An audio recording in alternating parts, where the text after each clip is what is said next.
కరుణామయి అంబాత్రయి వరమివ్వు నా మొరవిని వాత్సల్యముతో.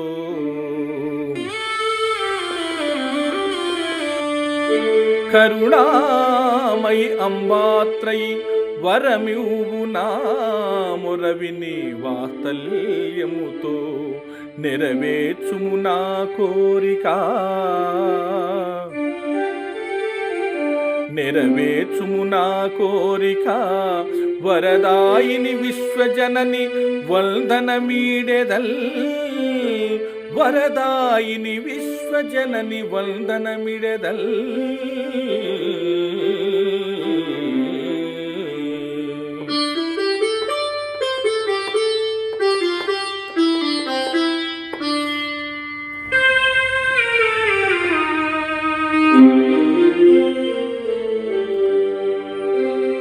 వీక్షింపగ మీ కృపయే,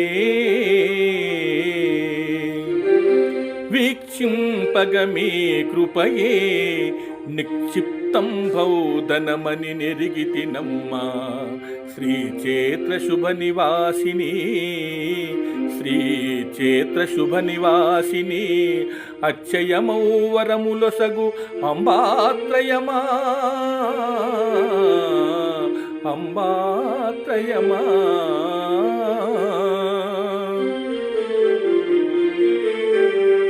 जय बोलो सद्गुरुनाथ महाराज की जय, बोलो दुर्गा भवानी माता की जय, बोलो अंबात्रय माता की जय, बोलो महालक्ष्मी माता की जय, बोलो महाकाली माता की जय, बोलो महासरस्वती माता की.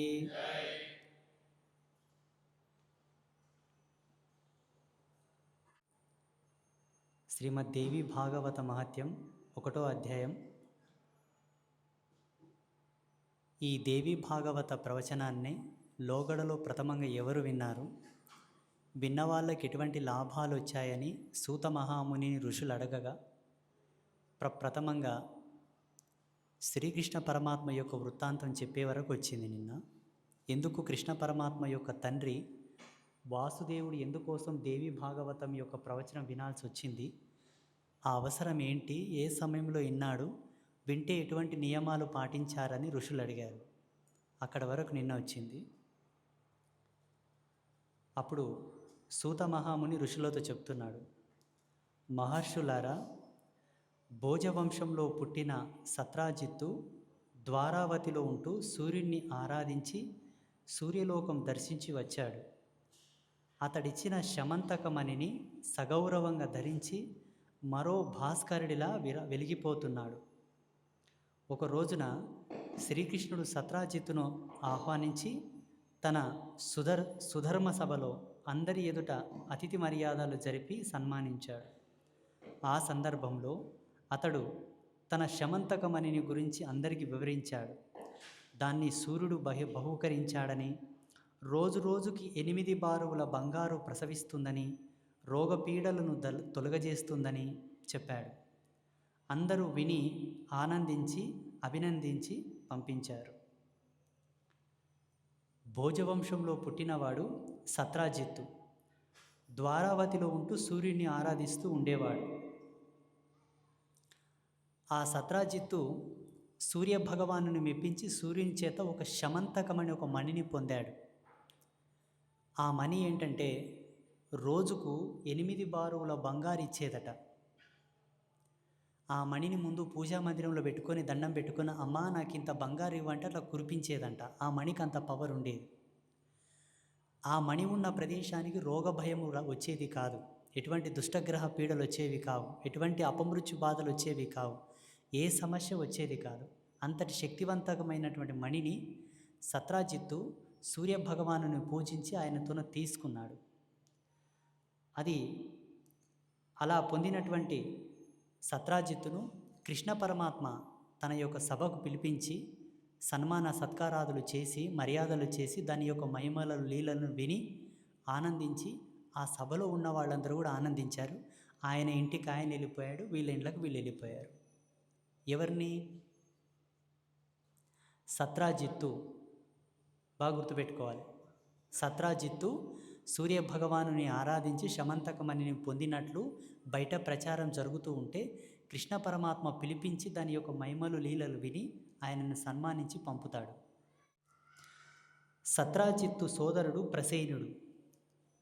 ఎవరు సత్రాజిత్తుడు? సూర్యనారాయణమూర్తిని పూజించి శమంతకమని పొందినవాడు సత్రాజిత్తు. ఆయన సోదరుడు ప్రసేనుడు. నిన్నొచ్చింది ఈ పేరు. నిన్న ప్రసేన మహారాజు గురించి చెప్పుకున్నాం. ఆయనను వెతుక్కుంటూ కృష్ణ పరమాత్మ అడవిలోకి వెళ్ళాడని. సత్రాజిత్తు సోదరుడు ప్రసేనుడు ఒకనాడు ఆ మణిని తాను ధరించి అడవిలోకి వేటకు వెళ్ళాడు. అన్న యొక్క మణి మెళ్ళో వేసుకొని అడవికి వేటకు వెళ్ళాడు. రాజులకు వేట అలంకారం కాబట్టి వెళ్ళిపోయాడు. అక్కడ ఒక సింహం ఆ మణిని మాంసం ముద్ద అనుకొని ప్రసేనుణ్ణి సంహరించి అపహరించింది. ఆ సింహాన్ని బల్లూకరాజు జాంబవంతుడు మట్టుపెట్టి ఆ మణిని తీసుకొని గుహలోకి ప్రవేశించాడు. అక్కడ తన బాలుడికి క్రీడా వస్తువుగా ఇచ్చాడు. ప్రసేన మహారాజు ఆ మణిని ధరించి వేటకెళితే ఒక సింహం చూసి, ఆ సింహం ఎవరో కాదండోయ్, శాపగ్రస్తుడైన ఒక గంధర్వుడు. ఆ మణిని చూసి అది మాంసం ముద్ద అనుకొని ప్రసేన మహారాజుతో పోయి ఆయన చంపి ఆ మణిని తీసుకొని వెళ్తూ ఉంటుంది. జాంబవంతుడు ఆ సింహం చేతిలో ఉండేటటువంటి మణిని చూస్తాడు. జాంబవంతుడు ఆ సింహాన్ని చంపి ఆ మణిని తీసుకెళ్ళి తన గుహలోకి వెళ్ళి తన కొడుకుకి బంతి ఆడుకునే ఆట వస్తువు కింద ఇచ్చేస్తాడు. నాన్న దీంతో నువ్వు ఆడుకో అని. ఎవరిస్తారు? జాంబవంతుడు ఎవరితోనా మణిని తీసుకుంటాడు? ఆ సింహంకి ఎక్కడి నుంచి వచ్చింది? ప్రసేన మహారాజు నుంచి వచ్చింది. వేటకు వెళ్ళిన ప్రసేనుడు తిరిగి రాకపోవడంతో సత్రాజిత్తు ఎంతగానో దుఃఖించాడు. ఎవరు సత్రాజిత్తు? ప్రసేన మహారాజు యొక్క అన్న. నా తమ్ముడు వేటకెళ్ళిండు, మణిని తీసుకొని ఇంకా రాలేదని కొంత బాధపడతారు. ఎవరికైనా దిగులు ఉంటుంది కదా. మణి కోసం ఆశపడి ఎవరో సంహరించారని విలపించాడు. విలువైన మణిని తీసుకెళ్ళాడు నా తమ్ముడు, ఎవరో చంపి మా తమ్ముని చేతిలో మణిని తీసుకోవడానికి ఏమైనా చేశారా, చంపారా అని కంగారు పడ్డాడు. అది ఆ నోట ఈ నోట పాకి కృష్ణుడే సంహరించాడనే అపవాదుగా రూపుదాల్చింది. ఆనాడు కృష్ణ పరమాత్మ సభకు పిలిపించి సన్మాన సత్కారం చేసిండే కదా. ఆహా, కృష్ణునికి దీని మహిమల గురించి చెప్పాను. కృష్ణుడు అడిగాడు, నేను ఇవ్వనన్నాను. కృష్ణుడే ఈ పని చేశాడని చెప్పి కృష్ణుని మీద ఈయనకు అనుమానం వస్తుంది. ఎవరికి వస్తుంది? సత్రాజిత్తుకు వస్తుంది. ఈ అపవాదు తొలగించుకోవాలని శ్రీకృష్ణుడు పౌరులతో కలిసి అడవికి వెళ్ళి ప్రసేనుడిని అన్వేషించాడు. ఇంకా ఆ నోట ఈ నోట 10 మంది అనుకుంటున్నారు, కృష్ణ పరమాత్మనే మణి కోసం నా తమ్ముని చంపి మణిని అపహరించాడని సత్రాజిత్తు అందరికి చెప్తూ ఉంటే వాళ్ళు వీళ్ళనగా కృష్ణుతోనికి వచ్చి, ప్రభు మీ గురించి పలువురు ఇలా అనుకుంటున్నారు, ఆ మణి కోసం మీరు ఎందుకు ఆయనను హత్య చేశారు, ఆ మణితో మీకేం అవసరం, మీరే పరంధాములు కదా అని 10 మంది అంటుంటే ఆయన కలత చెందుతాడు. ఈ అపవాద నాకు వచ్చింది కదా, నేను తీసుకోలేదని చెప్పి ఆయన రాజ్యంలో ఉన్న భటులను తీసుకొని తానే వెతకడానికి వెళ్తాడు అరణ్యానికి. ఎవరి కోసం వెళ్తాడు? ప్రసేన మహారాజు కోసం వెళ్తాడు. ఎందుకంటే ఆయనను తీసుకొచ్చి సత్రాజిత్తుకు అప్పగిస్తే ఈయన మీద ఉన్న నింద పోతుంది కదా.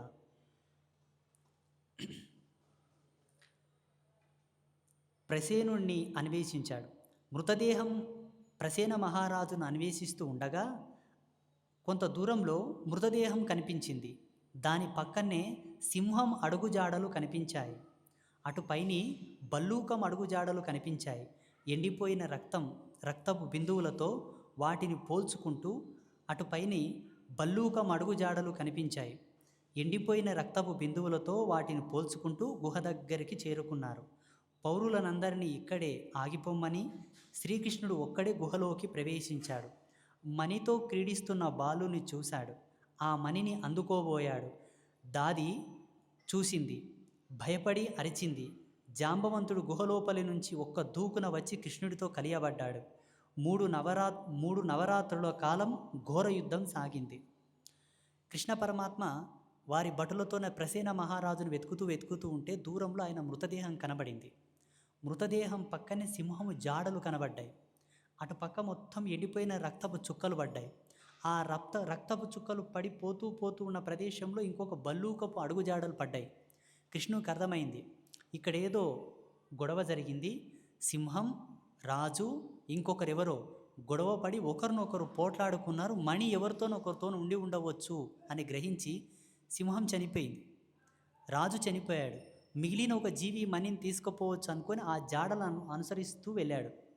అది కాస్త జాంబవంతుని గుహ దగ్గరికి వెళ్ళి ఆగాయి అడుగుల జాడ. భటులకంతా చెప్పాడు, మీరు ఇక్కేనా ఆగండి, నేను ఒక్కడిని లోపలికి వెళ్తానని వెళ్ళాడు. లోపల వెళ్ళి చూస్తే ఆ శమంతక మణి చేత ఆటలు ఆడుకుంటున్నారు లోపల. కృష్ణ పరమాత్మోయ ఆ మణిని పట్టుకోవడానికి పోతే బల్లూక మహారాజు, జాంబవంతు మహారాజు యొక్క ఆస్థానంలో ఉండే దాసులు, ఆ చిలికత్తెలు అరిచారు, ఎవరో వచ్చారు, ఎవరో వచ్చారు, ఎవరో వచ్చారని. ఆ అరుపులు విన్నటువంటి జాంబవంతుడు ఒక్క ఉతుకున బయటికి వచ్చి కృష్ణుని మీద యుద్ధానికి పడ్డాడు. డైరెక్ట్ వచ్చి రాగానే పోట్లాడడం మొదలుపెట్టాడు. అలా కృష్ణ పరమాత్మ జాంబవంతుడు ఇరువురు 3 నవరాత్రులు కొట్లాడారంట. జాంబవంతుడు గుహలోపలి నుంచి ఒక్క దూకున వచ్చి కృష్ణుడితో కలియబడ్డాడు. 3 నవరాత్రుల కాలం ఘోర యుద్ధం జరిగింది. ఇద్దరు కలిసి కొట్లాడిండ్రు. గుహ వెలుపల నిరీక్షిస్తున్నటువంటి పౌరులు 12 రోజుల పాటు వేచి విసుగు చెంది ద్వారకకు వెళ్ళిపోయారు. భటులను బయటనే ఆగమనిండే కదా. వాళ్ళు కొన్ని రోజులు చూశారు. ఎంతకు కృష్ణుడు తిరిగి రాలేకపోయేసరికి వాళ్ళు తిరిగి రాజ్యానికి వెళ్ళిపోయారు, ద్వారకా నగరానికి వెళ్ళిపోయారు. జరిగినదంతా అందరికీ చెప్పారు. పౌరులు తలకొక రకంగా భావించారు.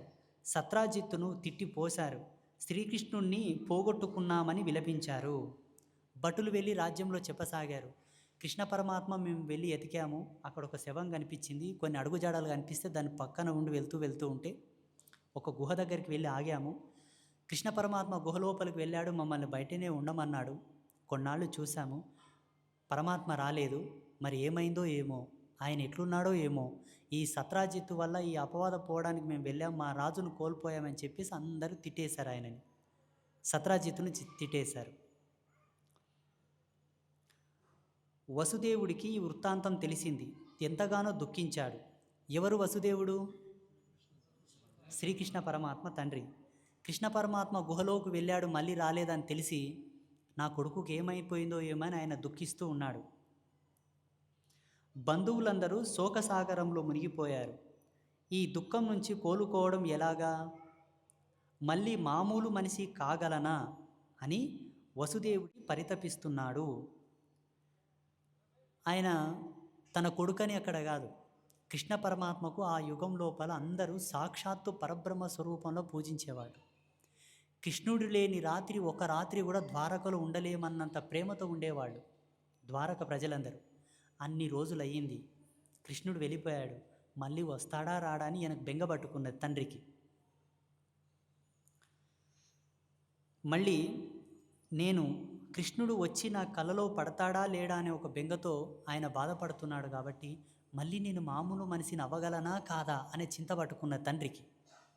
సరిగ్గా అదే సమయానికి బ్రహ్మలోకం నుంచి నారద మహర్షి వచ్చాడు. వాసుదేవుడు ఎదురు వెళ్ళి నమస్కరించి ఆయన్ని కూర్చోబెట్టి అతిథి మర్యాదలు జరిపాడు. నారదుడు కుశల ప్రశ్నలు వేసి, ఏమిటి కారణం, అదోలో ఉన్నావు, చింతావ్యాకులితంగా కనబడుతున్నావు, చెప్పమన్నాడు. వాసుదేవుడు జరిగినదంతా చెప్పాడు. శ్రీకృష్ణుడు నా ప్రియపుత్రుడు, ఏమైపోయాడో తెలియక దిగులు పడుతున్నాను. చాలా రోజులు గడిచిపోయాయి, మా వాడి జాడ తెలియడం లేదు. దీనికి ఏదైనా ఉపాయం ఉంటే చెప్పండి మహానుభావ అని వాసుదేవుడు ప్రార్థించాడు. ఆయన చింతతో రాజ్యంలో కూర్చొని ఉన్నప్పుడు అదే సమయానికి బ్రహ్మలోకం నుంచి నారదుడు వస్తాడు. ఇప్పుడు ఇండియాలో ఫ్లైట్ టేకాఫ్ అయిపోతే సరాసరి దుబాయ్లో దిగినట్టు బ్రహ్మలోకం నుంచి కరెక్ట్ ఆయన మందిరంలోనే దిగాడు నారద మహర్షి. ఆడ ట్రైన్ ఎక్కి, ఈడ బస్ ఎక్కి, ఆడ కార్ ఎక్కి, ఈడ నడుచుకుంటూ వచ్చేది కాదు. అప్పుడు సరాసరి బ్రహ్మలోకం నుంచి అక్కడనే దిగాడు. ఆయన వచ్చినెంబడినే భటులందరూ, ప్రభు నారద మహర్షి వారు వచ్చారంటే ఈయన అంత దుఃఖంలో ఉన్నవాడు లేచిపోయి ఆయనను స్వాగతంతో తీసుకొచ్చి ఉచితాసనం మీద కూర్చోబెట్టి అర్ఘ్యపాద్యాదులు ఇచ్చి దండం పెట్టుకుంటే అప్పుడు నారదుడు అడుగుతాడు, వాసుదేవ, అష్టైశ్వర్యాలతో తులతూగేటటువంటి ఈ ద్వారక నగరంలో శోకమేమిటి, నీ దుఃఖమునకు కారణమేమిటి అని అడిగితే అప్పుడు వాసుదేవుడు చెప్తాడు, నాకుండేటటువంటి నా ప్రియపుత్రుడు కృష్ణ పరమాత్మ చాలా రోజులుగా లేడు, కనబడటం లేదు, ఏమైపోయాడో ఏంటో, అందుకే చింతిస్తున్నానని తన యొక్క గోడును చెప్పుకుంటాడు. అప్పుడు దీనికి ఏదైనా ఉపాయం ఉంటే చెప్పండి మహానుభావాన్ని వాసుదేవుడు ప్రార్థించాడు. అప్పుడు నారదుడు అంటున్నాడు, వాసుదేవ దిగులు పడకు, జగదంబికను ఆరాధించు, వెంటనే నీకు శ్రేయస్సు కలుగుతుంది అని నారద మహర్షి చెప్తాడు. అప్పుడు వాసుదేవుడు అంటాడు, మహర్షి ఎవరు ఈ జగదంబిక, ఈవిడ ప్రభావం ఏమిటి, ఎలా ఆరాధించాలి, నువ్వు కృపామూర్తివి కదా, వివరంగా చెప్పి నన్ను ఈ శోక సముద్రం నుంచి ఉద్ధరించు. అప్పుడు నారదుడు అంటాడు, వాసుదేవ ఇప్పటి నీ దుఃఖమునకు ఉపాయం ఒకటే, పరదేవతను ఉపాసించి ఆరాధించు, నీ దుఃఖం నుంచి బయటపడతావని చెప్తే వాసుదేవుడు అంటాడు, ఎవరు ఈ జగదంబ, ఆమె మూలమేమిటి, విధి ఏమిటి చెప్పు, నాకు తొందరగా చెప్పు, నేను ఆచరిస్తాను అడిగితే అప్పుడు నారదుడు చెప్తున్నాడు, వాసుదేవ క్లుప్తంగా చెప్తాను ఆలకించు. దేవీ మహిమ అనంతం, ఎవరూ వివరించి చెప్పలేరు. ఆ తల్లి సచిదానంద రూపిణి, నిత్య సత్య పరాత్పర, ఈ జగతిలో అంతటా వ్యాపించి ఉంది. మా తండ్రి అనగా బ్రహ్మదేవుడు ఆ మహాదేవిని ఆరాధించడం వల్లనే ఈ జగత్తులు సృష్టించగలుగుతున్నాడు. మధుకైటబుల బారి నుండి తప్పించుకోగలిగాడు. విష్ణుమూర్తి లోకాలను పాలిస్తున్నాడన్నా, రుద్రుడు కల్పాంతంలో సంహరిస్తున్నాడన్నా అంతా ఆ తల్లి యొక్క కరుణాకటాక్ష మహిమయే. ఈ సంసార బంధనానికి, బంధ విముక్తికి కారణం ఆదిశక్తియే. ఆవిడ సర్వేశ్వరి, పర విద్యాస్వరూపిణి. నవరాత్ర విధానంలో అర్చించు, నవాహ దీక్షలో దేవీ భాగవత పురాణ శ్రవణం చెయ్యి, అది ముగిసేలోగా నీ పుత్రుడు నీ ముందు ఉంటాడు, ఇది నిశ్చయం. ఆ పురాణ మహిమ అంతటిది, అది చదివిన వారికి, విన్నవారికి ముక్తి అనేది తంగెటి జున్ను వంటిది అని చెప్పాడు.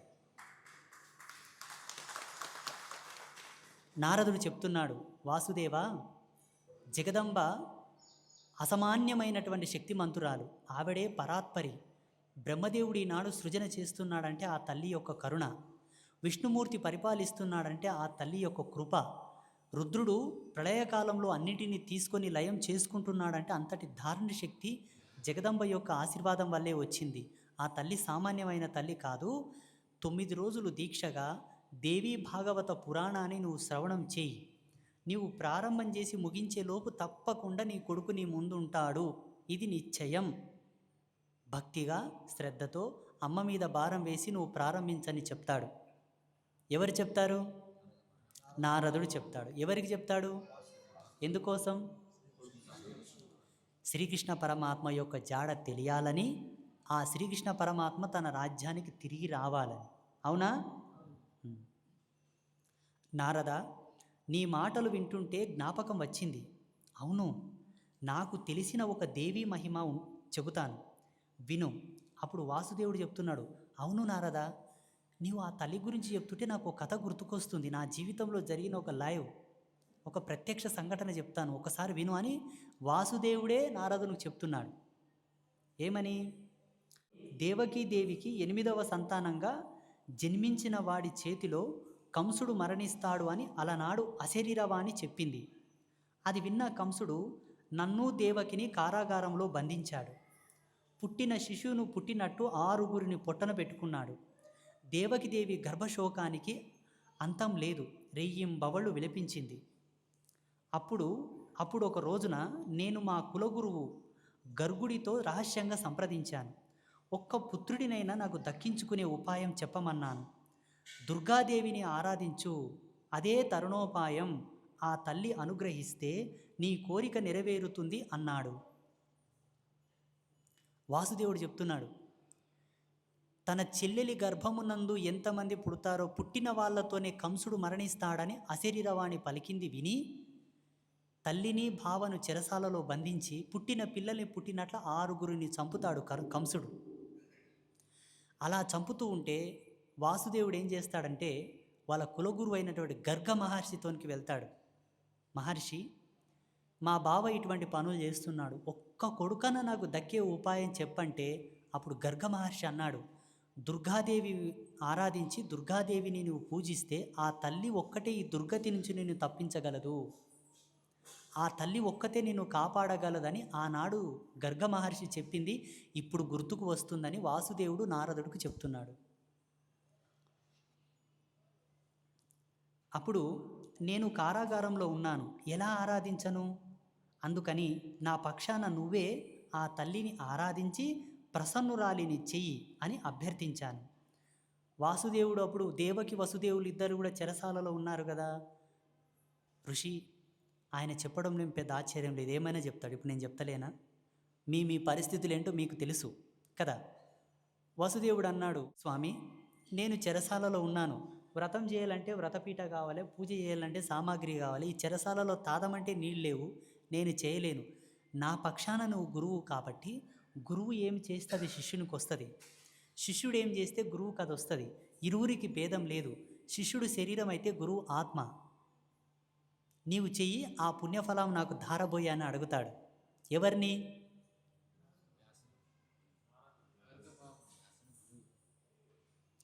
వసుదేవుడి యొక్క గురువు గర్గ మహర్షి. గర్గ మహర్షి చెప్తాడు, దుర్గాదేవిని ఆరాధిస్తే ఈ దుర్గతులు పోతాయని. అప్పుడు వసుదేవుడు ఏమంటాడు, ఈ జైల్లో నేనేం చేయగలనయ్యా, నువ్వు చేసి ఆ పుణ్యాన్ని నాకు ధారబోయి అని అడుగుతాడు. అవునా? అప్పుడు గర్గుడు సమ్మతించి వింధ్యాద్రికి వెళ్ళి దుర్గాదేవిని నియమనిష్టలతో ఆరాధించాడు. గర్గ మహర్షి అన్నాడు, సరే వాసుదేవ, నీ తరపున జగదంబను ప్రసన్నం చేసుకుంటానని చెప్పి ఇక్కడ మాయమై వింధ్యాచల పర్వతంలో ప్రత్యక్షమై అక్కడ ఒక కోణ ఇప్పటికుంది. వింధ్యాచల పర్వతం అంటే ఎక్కడుంది? ఇప్పుడు మధ్యప్రదేశ్కి ఉత్తరప్రదేశ్కి మధ్యలో. ఇక్కడ నుంచి మాయమై అక్కడ ప్రత్యక్షమై వింధ్యాచల పర్వతంలో అమ్మవారిని ధ్యానం చేసుకుంటూ ఆ తల్లిని ప్రసన్నం చేసుకుంటూ కూర్చున్నాడు. ఎవరి కోసం? వసుదేవుడి కోసం. వసుదేవుడికి దుర్గాదేవి యొక్క అనుగ్రహం కావాలి కాబట్టి. అప్పుడు గర్గ మహర్షి అమ్మవారికి తపస్సు చేస్తే అమ్మ ప్రత్యక్షమైంది. అమ్మవారు ప్రత్యక్షమై ఏమంటుంది? గర్గ మహర్షితో చెప్తుంది, జగన్మాత ప్రత్యక్షమయ్యింది. అమ్మవారు అంటుంది, భూభారాన్ని తొలగించడం కోసం శ్రీ మహావిష్ణువు దేవకి వసుదేవుల అష్టమ గర్భంగా జన్మిస్తాడు. పుట్టిన వెంటనే ఆ శిశువును తీసుకువెళ్ళి యశోదకు అప్పగించాలి. అక్కడ పుట్టిన ఆడపిల్లను తెచ్చి దేవకి పొత్తిలిలో పరుండబెట్టాలి. ఈ పని చేయవలసింది మీ ఆనక దుందుబియే వసుదేవుడే. కంసుడు ఆడ శిశువును నేలకు విసురుతాడు. అప్పుడు అది ఆకాశానికి ఎగిరి నా అంశగా వచ్చి ఈ వింధ్యాద్రిలో కొలువు తీరుతుంది. గర్గ, ఇది మీరు ఆలకించండి అని అమ్మవారు చెప్తుంది. అమ్మ ఏం చెప్తుందంటే, అమ్మ ప్రత్యక్షమైంది, తప్పకుండా ఈ భూభారాన్ని తీర్చి దుష్ట శిక్షణ శిష్ట రక్షణ చేయడానికి శ్రీ మహావిష్ణువు దేవకి వసుదేవులకు జన్మిస్తాడు. జన్మించిన వెంబడి ఆయన తీసుకెళ్ళి యశోద పక్కన వేయండి. యశోద ప్రసవిస్తుంది. యశోదకు జన్మించినటువంటి ఆడ శిశువుని తెచ్చి దేవకి పక్కన పెట్టండి. పెడితే తప్పకుండా కంసుడు వస్తాడు. అలా వచ్చినటువంటి కంసుడు ఆ శిశువుని ఆకాశానికి విసిరి నరకబోతాడు. అప్పుడు అక్కడ నేను అదృశ్యమై ఇదే వింధ్యాద్రి పర్వతం మీద కొలువుదీరి నేను భూభారాన్ని చేస్తానని అమ్మవారు చెప్తుంది. ఎవరికి చెప్తుంది? గర్గ మహర్షికి చెప్తుంది. ఇక గర్గ, ఇక నువ్వు వెళ్ళు, ఇది దేవకార్యం, దీనికి తిరుగులేదు అని దుర్గాదేవి ప్రసన్న చిత్తంతో పలికిందట. గర్గుడు మధురకు వచ్చి ఇదంతా నాకు విన్నవించాడు. మా దంపతులం ఎంతో సంతోషించాం. ఆ తర్వాత అన్నీ ఆ తల్లి చెప్పినట్టే జరిగాయి. నారద, అప్పటికిప్పుడు మళ్ళీ దేవీ మహిమను గురించి వింటున్నాను. వాసుదేవుడు చెప్తున్నాడు, ఒకప్పుడు ఇట్లా జరిగింది, అమ్మవారు చెప్పినట్టు అన్నీ జరిగిపోయాయి. అప్పుడు విన్నాను అమ్మవారి మహిమ, మళ్ళీ ఈరోజు నువ్వు చెప్తుంటే నేను వింటున్నానని వసుదేవుడు నారదునితో చెప్తున్నాడు. నారదుడు చెప్పిండే కదా అమ్మవారిని ఆరాధించమని. అందుచేత దయచేసి నువ్వే ఆ దేవీ భాగవతం వినిపించు, మళ్ళీ నా పుత్రుని నాకు చేర్చు. నువ్వు దయానిధివి, నా అదృష్టం కొద్దీ ఈరోజు ఇలా దయచేశావు. శ్రమ అనుకోవద్దు, పురాణ శ్రవణం చేయించు. వసుదేవుడు అంటున్నాడు, ఆనాడు అమ్మవారి యొక్క మహిమ గురించి విన్నాను, చూశాను. మా కులగురువు చెప్పాడు, ఈరోజు నువ్వు చెప్తున్నావు కాబట్టి నువ్వే ఆ పుణ్యాత్ముడివి, నువ్వే ఆ యొక్క పుణ్యశ్రవణం నాకు చేయించు, ఆ పురాణం నువ్వు చెప్పు, నేను వింటాను, నన్ను తరింపజేయని చెప్పి వసుదేవుడు నారదును వేడుకుంటున్నాడు. వసుదేవుడి అభ్యర్థనను నారదుడు కాదనలేకపోయాడు.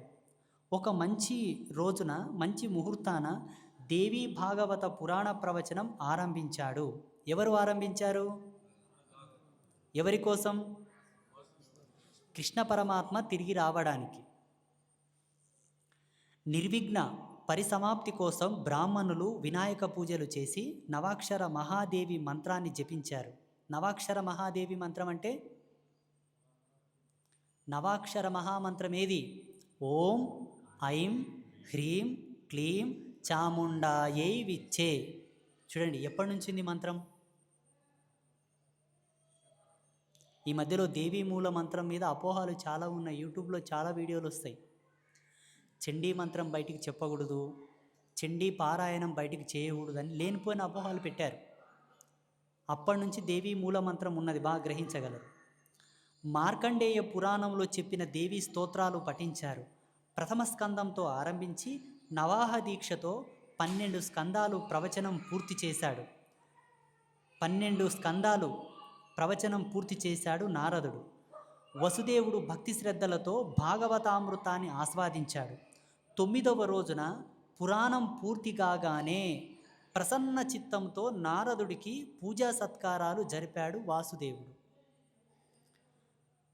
వసుదేవుడు నారదుని అడుగుతాడు కదా, మహర్షి నువ్వే దయా సముద్భవుడవు, నువ్వు తప్ప ఎవరు ఆ దేవి మహిమను గొప్పగా చెప్పరు, నువ్వే చెప్పని అడగగా బ్రాహ్మణులను పిలిపించి పీఠ పూజ, కలశ పూజ, అన్ని పూజలు చేయించి దేవీ మూలమంత్ర జపములు చేసి అమ్మవారిని ప్రసన్నురాలను చేసి ఆ తల్లి యొక్క విధియుక్త మంత్రాలను, స్తోత్రాలను పఠించి అమ్మవారిని ప్రసన్నం చేసి నారదుడు పురాణ ప్రవచనాన్ని ప్రారంభించి సరిగ్గా 9 రోజులు దేవీ భాగవత ప్రవచనం మొత్తం వసుదేవుడికి చెప్తాడు. ఎవరు చెప్తారు? నారదుడు ఇలా చెబుతూ ఉంటే అలా వాసుదేవుడు వింటాడు. గుహబిలంలో శ్రీకృష్ణుడి ముష్టిఘాతాలకి జాంబవంతుడి శరీరం పులిసిపోయింది. విస్లతి దాంగుడై నీరసపడ్డాడు.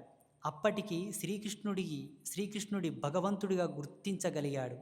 భక్తితో శిరస్సు వంచి నమస్కరించాడు. అపరాధమని క్షమించమని కాళ్ళ మీద పడ్డాడు.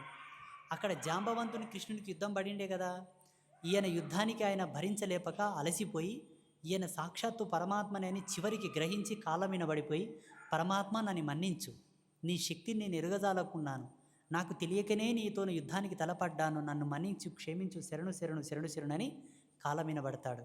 ఎవరు పడతారు? జాంబవంతుడు. మహానుభావ, గుర్తించాను, నువ్వు భగవంతుడివి, నా రాముడివి. సముద్రానికి సేతువు నిర్మించి లంకా పట్టణాన్ని ధ్వంసం చేయించి రావణాసురుని సంహరించిన నీ రోషం గుర్తుకు వచ్చింది. ఆ రోషమే, ఆ సంకేతంగా నిన్ను గుర్తించాను. నువ్వు నా రాముడివే, నా రామచంద్రుడివే. కృష్ణావతారంలో వచ్చావు. ఎంత అపచారము చేశాను, క్షమించు, మనసారా నన్ను క్షమించు. నేను నీ భృత్యుణ్ణి, ఏమి ఆజ్ఞాపిస్తావో ఆజ్ఞాపించు అని జాంబవంతుడు కాళ్ళ మీద పడ్డాడు. పరమాత్మ, నీ రూపమేమో కోమడంగా ఉన్నది, ప్రసన్నంగా ఉన్నది. నీ ఆవేశం చూస్తూ ఉంటే ఆనాడు రావణ లంకకు సేతు నిర్మాణము చేసి రావణునితో పోరాడిన ఆ రోషం, ఆవేశం ఇప్పుడు కనబడుతున్నది. నువ్వు ఆయనవే, నువ్వు వేరు వేరు కాదు, నా రాముడవే, ఈ యుగంలో కృష్ణుడిగా వచ్చావని కాళ్ళ మీద పడిపోతే అప్పుడు జాంబవంతుడు అంటాడు, ఏమి చేయమంటావు చెప్పు, నువ్వేం చెప్తా చేస్తా అని జాంబవంతుడు వేడుకుంటే అప్పుడు కృష్ణ పరమాత్మ అంటున్నాడు, వృక్షరాజా, శమంతకమణి కోసం నేను ఈ బిలం లోపలికి వచ్చాను అన్నాడు ముక్తసరిగా శ్రీకృష్ణుడు. కృష్ణుడు అంటాడు, ఓ బల్లూక రాజా, కేవలం నేను శమంతకమణి కోసం వచ్చాను, ఆ మణిని నాకు ఇప్పించని అడుగుతాడు. అనడం ఏమిటి? జాంబవంతుడు మణితో పాటు తన కన్యామణి జాంబవతిని కూడా కృష్ణుడికి కానుకగా సమర్పించాడు. జాంబవంతుడికి ఒక కూతురు ఉంటుంది, వరపుత్రిక. జాంబవంతుని యొక్క భక్తికి, ఆయన తపస్సుకు మెచ్చినటువంటి బ్రహ్మదేవుడు జాంబవంతునికి ఇచ్చినటువంటి సాక్షాత్తు అష్టలక్ష్ముల్లో ధైర్యలక్ష్మి జాంబవతి, వీరలక్ష్మి అని కూడా చెప్పొచ్చు. జాంబవతి వీరలక్ష్మి యొక్క అంశ. ఆ మణితో పాటు జాంబవతిని కూడా కృష్ణ పరమాత్మకు అప్పగిస్తాడు. చూడండి, భగవంతుడు ఏం చేసినా దానికి ఒక మంచి పని ఉంటుంది. ఒకవేళ శమంతకమణిని ప్రసేనుడు ధరించుకొని అడవిలోకి వెళ్ళకుంటే, ఒకవేళ వెళ్ళిన తిరిగి వచ్చి ఉంటే ఇది జరిగేది కాదు. ఆయన వెళ్ళడం సరి, ఆయన చేతిలో సింహం మణి తీసుకోవడం సరి, ఈ సింహంను జాంబవంతుడు చంపింది సరి. జాంబవంతుడు మణి తీసుకోకపోవడం వలన ఆ నోట ఈ నోట నిందలు భరించడం ఎందుకని కృష్ణుడు అడవికి వెళ్ళడము సరి, యుద్ధం చేయడము సరి. ఎందుకు యుద్ధం చేయడము? కృతాయుగంలో త్రివిక్రమ అవతార సమయమునందు జాంబవంతుడికి ఒక వరం ఉంటుంది.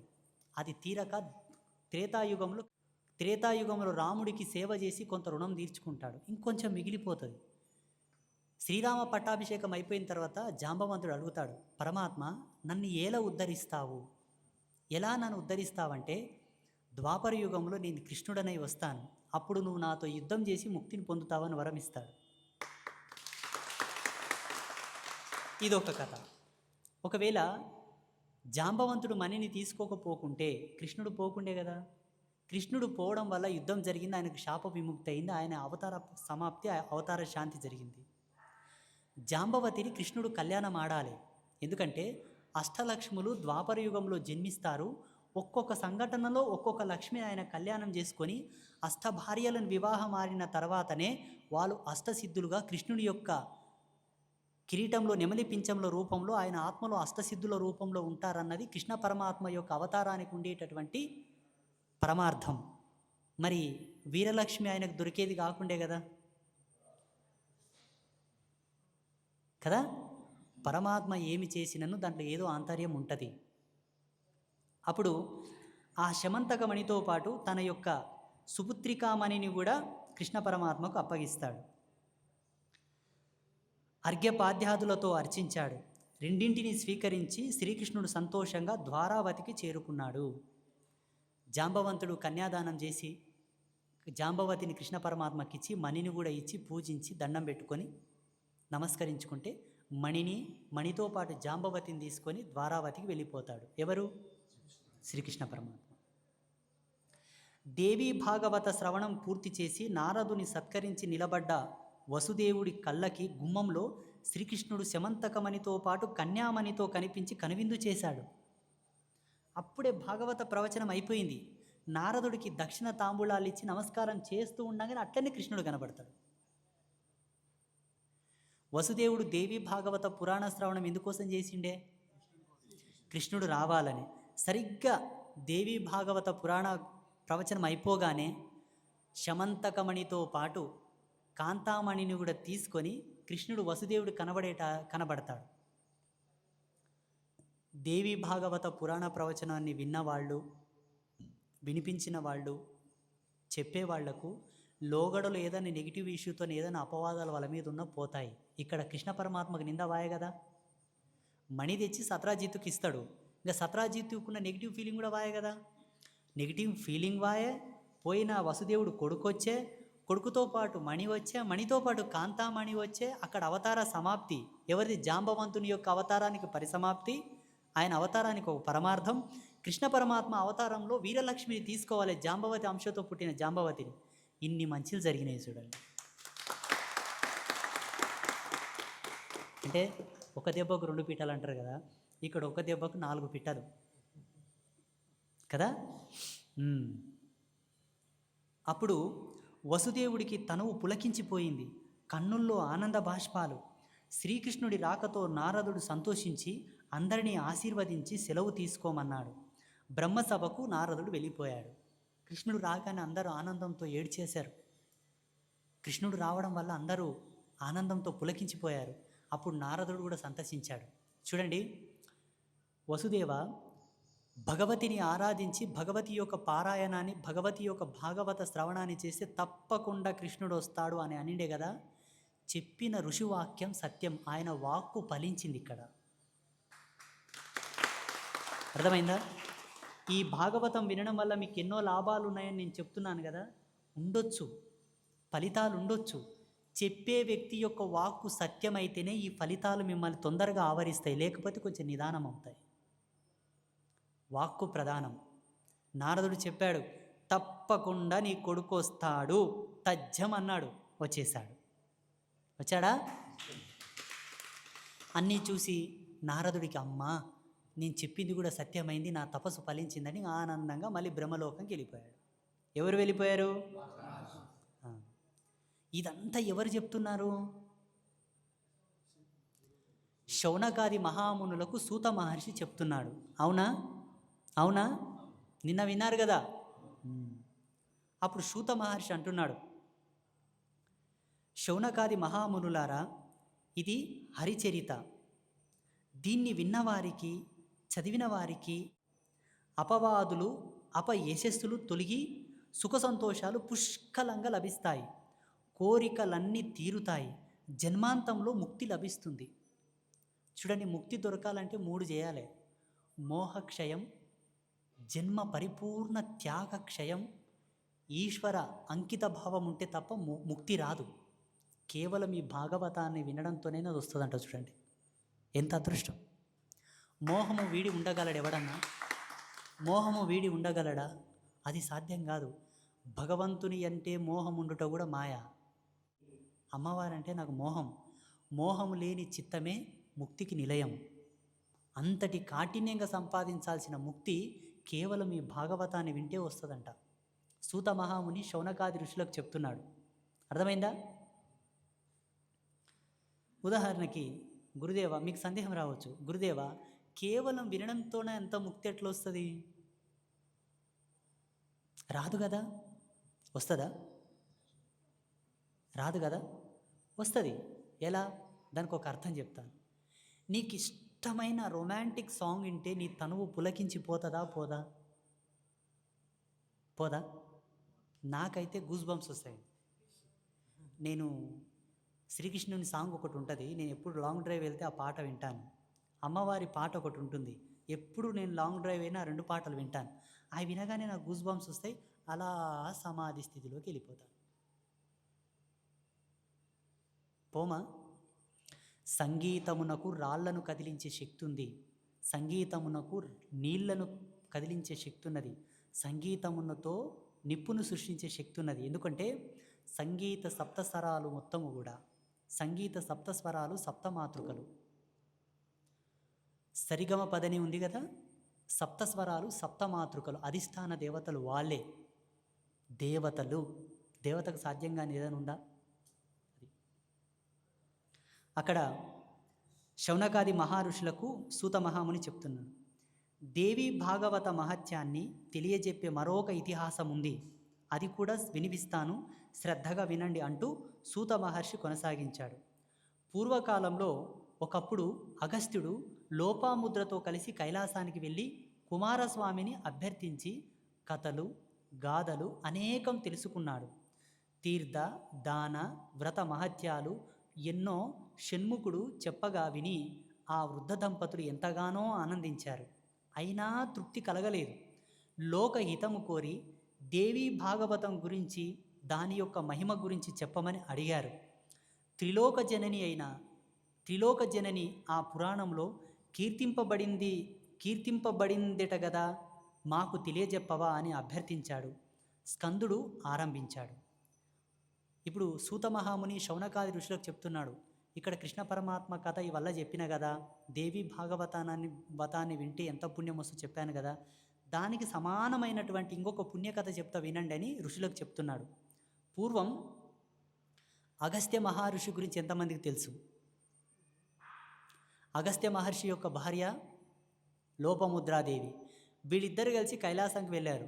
కైలాసానికి వెళ్ళి పార్వతి పరమేశ్వరుల దర్శనం చేసుకొని కుమారస్వామిని కలిసి కుమారస్వామి చేత ఎన్నో పూజల గురించి, వ్రతాల గురించి, మహిమల గురించి, తంత్ర మంత్రాల గురించి, అన్నిటి గురించి తెలుసుకొని ఎన్నో కథలు, గాథలు అన్నీ విన్నారు. అన్నీ విన్నాక కూడా వాళ్ళకి ఎంతగానో కొంత వెలిది మిగిలిపోయింది. అప్పుడు అగస్త్యుడు అడుగుతాడు, స్వామి అన్నీ విన్నాం బాగుంది, జగదంబను కీర్తించే పురాణం ఒకటి ఉందంట కదా, పరదేవతను స్తుతించే పురాణం ఒకటి ఉందంట కదా, అది చెప్పండి అని అడుగుతారు లోకహితం కోరి. అప్పుడు కుమారస్వామి ఆరంభిస్తాడు. కుంభ సంభవ భాగవత మహత్యాన్ని విస్తరించి చెప్పాలంటే ఎవరి వల్ల అయ్యే పని కాదు.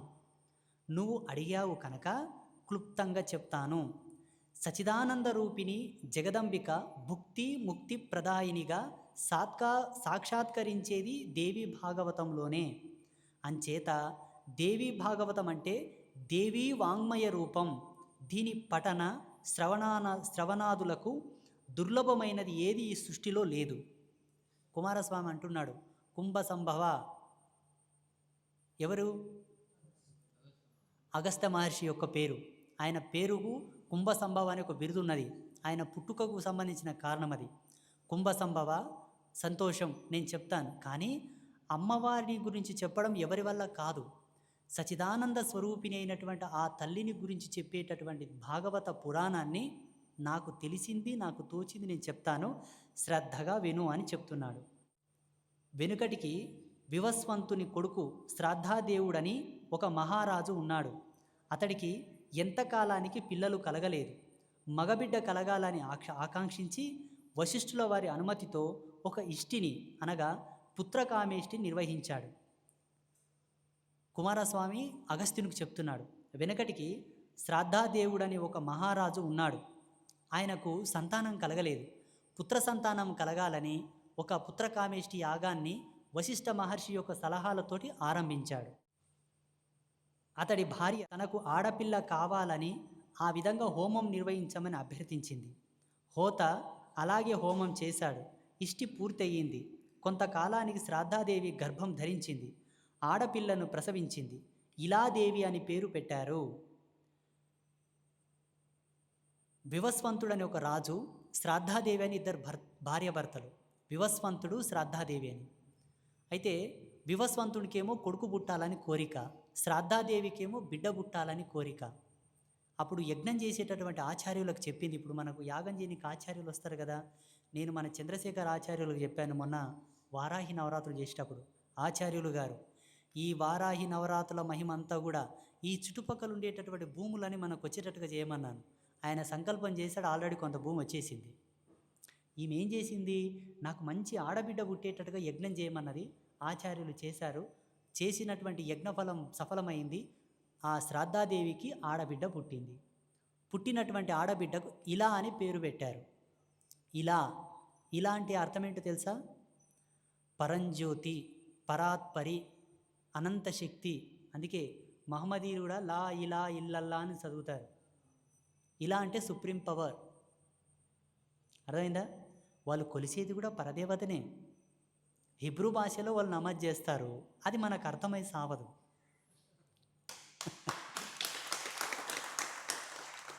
వాళ్ళ నమాజ్ని ట్రాన్స్లేట్ చేసి తెలుగులో డీకోడ్ చేస్తే ప్రార్థన. ఓ పరంజ్యోతి, ఓ పరమాత్మ, ఓ పరమేశ్వర, మమ్మల్ని కరుణించు, రక్షించు. ఇదే ఉంటుంది, ఏముంటలేదు. మనకేమో ఏదో చేస్తున్నది అని మనకు అనిపిస్తుంది. ఇలాదేవి అని పేరు పెట్టారు. కానీ మహారాజు మనస్సు కలుక్కుమంది. ఎందుకంటే ఆయనకు మగపిల్లగాడు కావాలని కోరికుండే కదా. మగపిల్లవాడు కావాలని సంకల్పించి ఇష్టిని నిర్వహిస్తే ఆడపిల్ల పుట్టిందేమిటి? గురోత్తమ, ఈ సంకల్ప వైషమ్యం ఎలా జరిగింది అని వశిష్ఠుల వారిని అడిగాడు. ఎవరు అడిగారు? వివస్వంతుడు ఏమడిగాడంటే, మహర్షి, నాకు మగబిడ్డాడు పుట్టాలి. సంతానం లేక నేను పుత్రకామేష్టి యాగం చేస్తే సుపుత్రుడు పుట్టి పున్నామ నరకం తొలగించాలని నేను ఆ హోమం చేస్తే యజ్ఞం విఘటించిందా ఏమిటి? కైంకర్యం తప్పు చేశారా ఏమిటి? నాకు ఆడబిడ్డ పుట్టింది ఏమిటని వశిష్ఠుల వారిని అడుగుతున్నాడు. ఎవరు? వివస్వంతుడు. గుర్తుపెట్టుకోండి, పురాణానికి ఒక అలంకారం ఉందండి. పువ్వు వికసించగానే తుమ్మెద వాలినట్టు చెబుతూ ఉంటే మధ్యలో మిమ్మల్ని ప్రశ్న అడగడమే అలంకారం. అడగమంటారా వద్దా? మరి వింటున్నారో నిద్రపోతున్నారో నాకెట్లా తెలుస్తుంది? ఒక్కరినొక్కరిని అడుగుతా. చెప్పని వాళ్ళు లేచి వెళ్ళండి. వశిష్ఠుడు చెప్తున్నాడు, వ్యతిక్రమం ఎందుకు జరిగిందో ఎలా జరిగిందో చెప్పి ఇలాదేవి మగవాడుగా మారాలంటే ఈశ్వరుని ప్రార్థించమని సలహా చెప్పాడు వశిష్ఠుడు. శ్రాద్ధాదేవుడు శివుని ప్రార్థించాడు. శివానుగ్రహము, గురువు అనుగ్రహం కలిసి ఇలాదేవి పురుషుడుగా మారిపోయింది. శుద్యున్ముడు అని అప్పుడు మళ్ళీ నామకరణం చేశారు. ఆ రాకుమారుడు సకల విద్యలకు సముద్రుడయ్యాడు. యవ్వనంలోకి అడుగుపెట్టాడు. ఒకనాడు వేట కోసం ఒక మహావనంలోకి అడుగుపెట్టాడు. పరివారంతో కలిసి రథారూఢుడై అడవి నుంచి అడవికి పయనిస్తున్నాడు. మేరు పర్వతానికి చేరువలో ఒక వనంలో చేరుకున్నాడు. ఇప్పుడు ఆయన వశిష్ఠుల వారిని అడిగాడు, ఋషివర్య, నేను కొడుకు కోసం యాగం చేస్తే ఆడపిల్ల పుట్టింది, ఎందుకు ఇలా జరిగిందంటే అప్పుడు వశిష్ఠుడు చెప్తాడు, జరగవలసిందే జరిగింది, ఏది తప్పు జరగలేదు. నీ గర్భమున సంతానం పుట్టుటకు యోగ్యంగా ఏది లేదు, అనగా నీ రాతల్లో లేదు, లేనిది కోరావు కాబట్టి వికటించి జన్మించింది. మళ్ళీ యథాతథం కావాలంటే ఇంకొకటి చేయాలి. ఏం చేయాలి? పరమశివుని మెప్పించు, శివుడు ప్రత్యక్షమవుతాడు, తప్పకుండా ఆడ శిశువుగా జన్మించిన నీ కూతురు మగపిల్లాడిగా అవుతుంది, అప్పుడు ప్రద్యుమ్నుడని నువ్వు నామకరణం చేయొచ్చు అని చెప్పాడు. శివానుగ్రహము గురువు అనుగ్రహం కలిసి ఇలాదేవి పురుషుడిగా మారిపోయింది. శివుడు ప్రత్యక్షమైండు, గురువు చెప్పిన వాక్కు బలం చేత తప్పకుండా శివుడు వస్తాడన్నాడు, వచ్చిండు, ఆశీర్వదిస్తాడన్నాడు, ఆశీర్వదించాడు. ఇలాదేవి కాస్త పురుషుడిగా మారిపోయింది. శుద్యున్ముడు అని అప్పుడు మళ్ళీ నామకరణం చేశారు. అంతకన్నా ముందు ఆడపిల్ల ఉంటే ఇలాదేవి అన్నారు కదా, ఇప్పుడు శుద్యున్ముడు అని పేరు పెట్టారు. మారిపోయింది కదా, జెండర్ చేంజ్ అయిపోయింది. యవ్వనంలోకి అడుగుపెట్టాడు. ఒకనాడు వేట కోసం ఒక మహావనంలోకి అడుగుపెట్టాడు. పరివారంతో కలిసి రథారూఢుడై అడవి నుంచి అడవికి పయనిస్తున్నాడు. మేరు పర్వతానికి చేరువలో ఒక వనంలో చేరుకున్నాడు. ఆ వనానికి ఒక చరిత్ర ఉంది. ఒకప్పుడు శివపార్వతులు అక్కడ క్రీడిస్తుండగా శివదర్శన లాలసులైన మునులు తెలియక హఠాత్తుగా ప్రవేశించారు. పార్వతి సిగ్గుపడింది. అది గ్రహించిన మునులు వెంటనే వెళ్ళిపోయి శ్రీహరిని శరణు వేడుకున్నారు. కానీ పార్వతిని సముదాయించడం కోసం శివుడు ఆ వనానికి ఒక శాపం ఇచ్చాడు. ఈ రోజు నుంచి ఈ వనంలోకి ఎవరు ప్రవేశించినా పురుషులైన వారు ఎవరైనా సరే స్త్రీలుగా మారిపోతారు అని కట్టడి చేసి శాపం ఇచ్చేశాడు. కథ మళ్ళీ మొదలుకొచ్చే. ఆడపిల్లలా ఉన్న ఇలాదేవిని శివుని ప్రసన్నం చేసుకొని మగపిల్లాడిని చేసిండే. మగపిల్లాడిగా మారిన తర్వాత ఏం పేరు? శుద్యున్ముడు. అలా శుద్యునుడిగా మారిన తర్వాత ఏదో వేరే వనం పోయింటే బాగుండే, వేరే వనం పోకుండా ఏం చేస్తాడు? ఇప్పుడు శివుడు శాపం పెట్టిన వనంలోకి వెళ్ళిపోతాడు. ఎవరు పోతారు? మళ్ళీ ఆడపిల్ల అయిపోతాడు. వినండి, ముందుంది ఇంకా చరిత్ర. అయితే ఒకానొక సందర్భంలో శివపార్వతులు ఇద్దరు కూడా ఏకాంతంగా క్రీడలాడుతున్నారు. శివపార్వతులు పలానా ప్రదేశంలో ఉన్నారని మునులు అంజనం వేసుకొని చూసి వాళ్ళ దర్శనం కోసం గీనె దగ్గర వచ్చిండు, స్వామి గీనె వచ్చిండు కదా అని ఎట్లా వస్తారు నా కోసం? ఎక్కడో ఉండే శివపార్వతులు గీనె వనంకి వచ్చిండ్రు కదా అని వాళ్ళు ఏకాంతంగా ఉన్నారని తెలియకుండానే వెళ్ళి వాళ్ళ ముందుకు వెళ్ళి దర్శనం కోసం పోతారు. ఏకాంత సమయం భంగపాటు చేశారు కాబట్టి పార్వతీదేవి కొంత అలుగుతుంది. పార్వతి అలిగింది కదా, మళ్ళీ ఆమెను మంచిగా చేయలే కదా, దేవి అలగకు, వాళ్ళు తెలివకు వచ్చిండ్రు, నీకేం కావాలని అడిగితే అమ్మవారు అంటుంది, నా ఏకాంత సమయమునకు భంగం కలిగించిన ఈ వనమునకు నా శోకము కారణం కాబట్టి దీన్ని ఏదో ఒక విధంగా ఉపహరణం చేయండి అని చెప్తే అప్పుడు శివుడు శాపం పెడతాడు. ఈ వనము లోపలికి ఎవరైనా తెలిసి తెలియక వస్తే ఏం చెప్పాడు ఇక్కడ? ఈ వనం లోపలికి ఎవరు ప్రవేశించినా పురుషులైన వారు ఎవరైనాను సరే స్త్రీలుగా మారిపోతారు అని శాపం పెట్టాడు. ఎవరు? శివుడు. ఈ వృత్తాంతం తెలిసిన పురుషులు ఎవరు ఆ వనం దరిదాపులలోకైనా వెళ్ళరు. మన శుద్యున్ముడికి ఈ విషయం తెలియక ఆ వనం లోపలికి ప్రవేశించాడు. ఎందుకంటే వేట కోసం పోయిండే కదా, అనేక అరణ్యాలు తిరిగి వేటలాడి ఆడి లాస్ట్కి శివుడి చేత శపింపబడ్డ ఆ వనం లోపలికి ప్రవేశిస్తాడు. ప్రవేశించడం ఏమిటి? తన తోటివారు అందరూ స్త్రీలాగా మారిపోతారు. తన వెంట కొంతమంది పరివారం పోయిండ్రు కదా సైనికులు, వాళ్ళందరూ కూడా వనం లోపలికి వెళ్ళేటాలకు అందరూ ఆడవాళ్ళలాగా అయిపోతారు.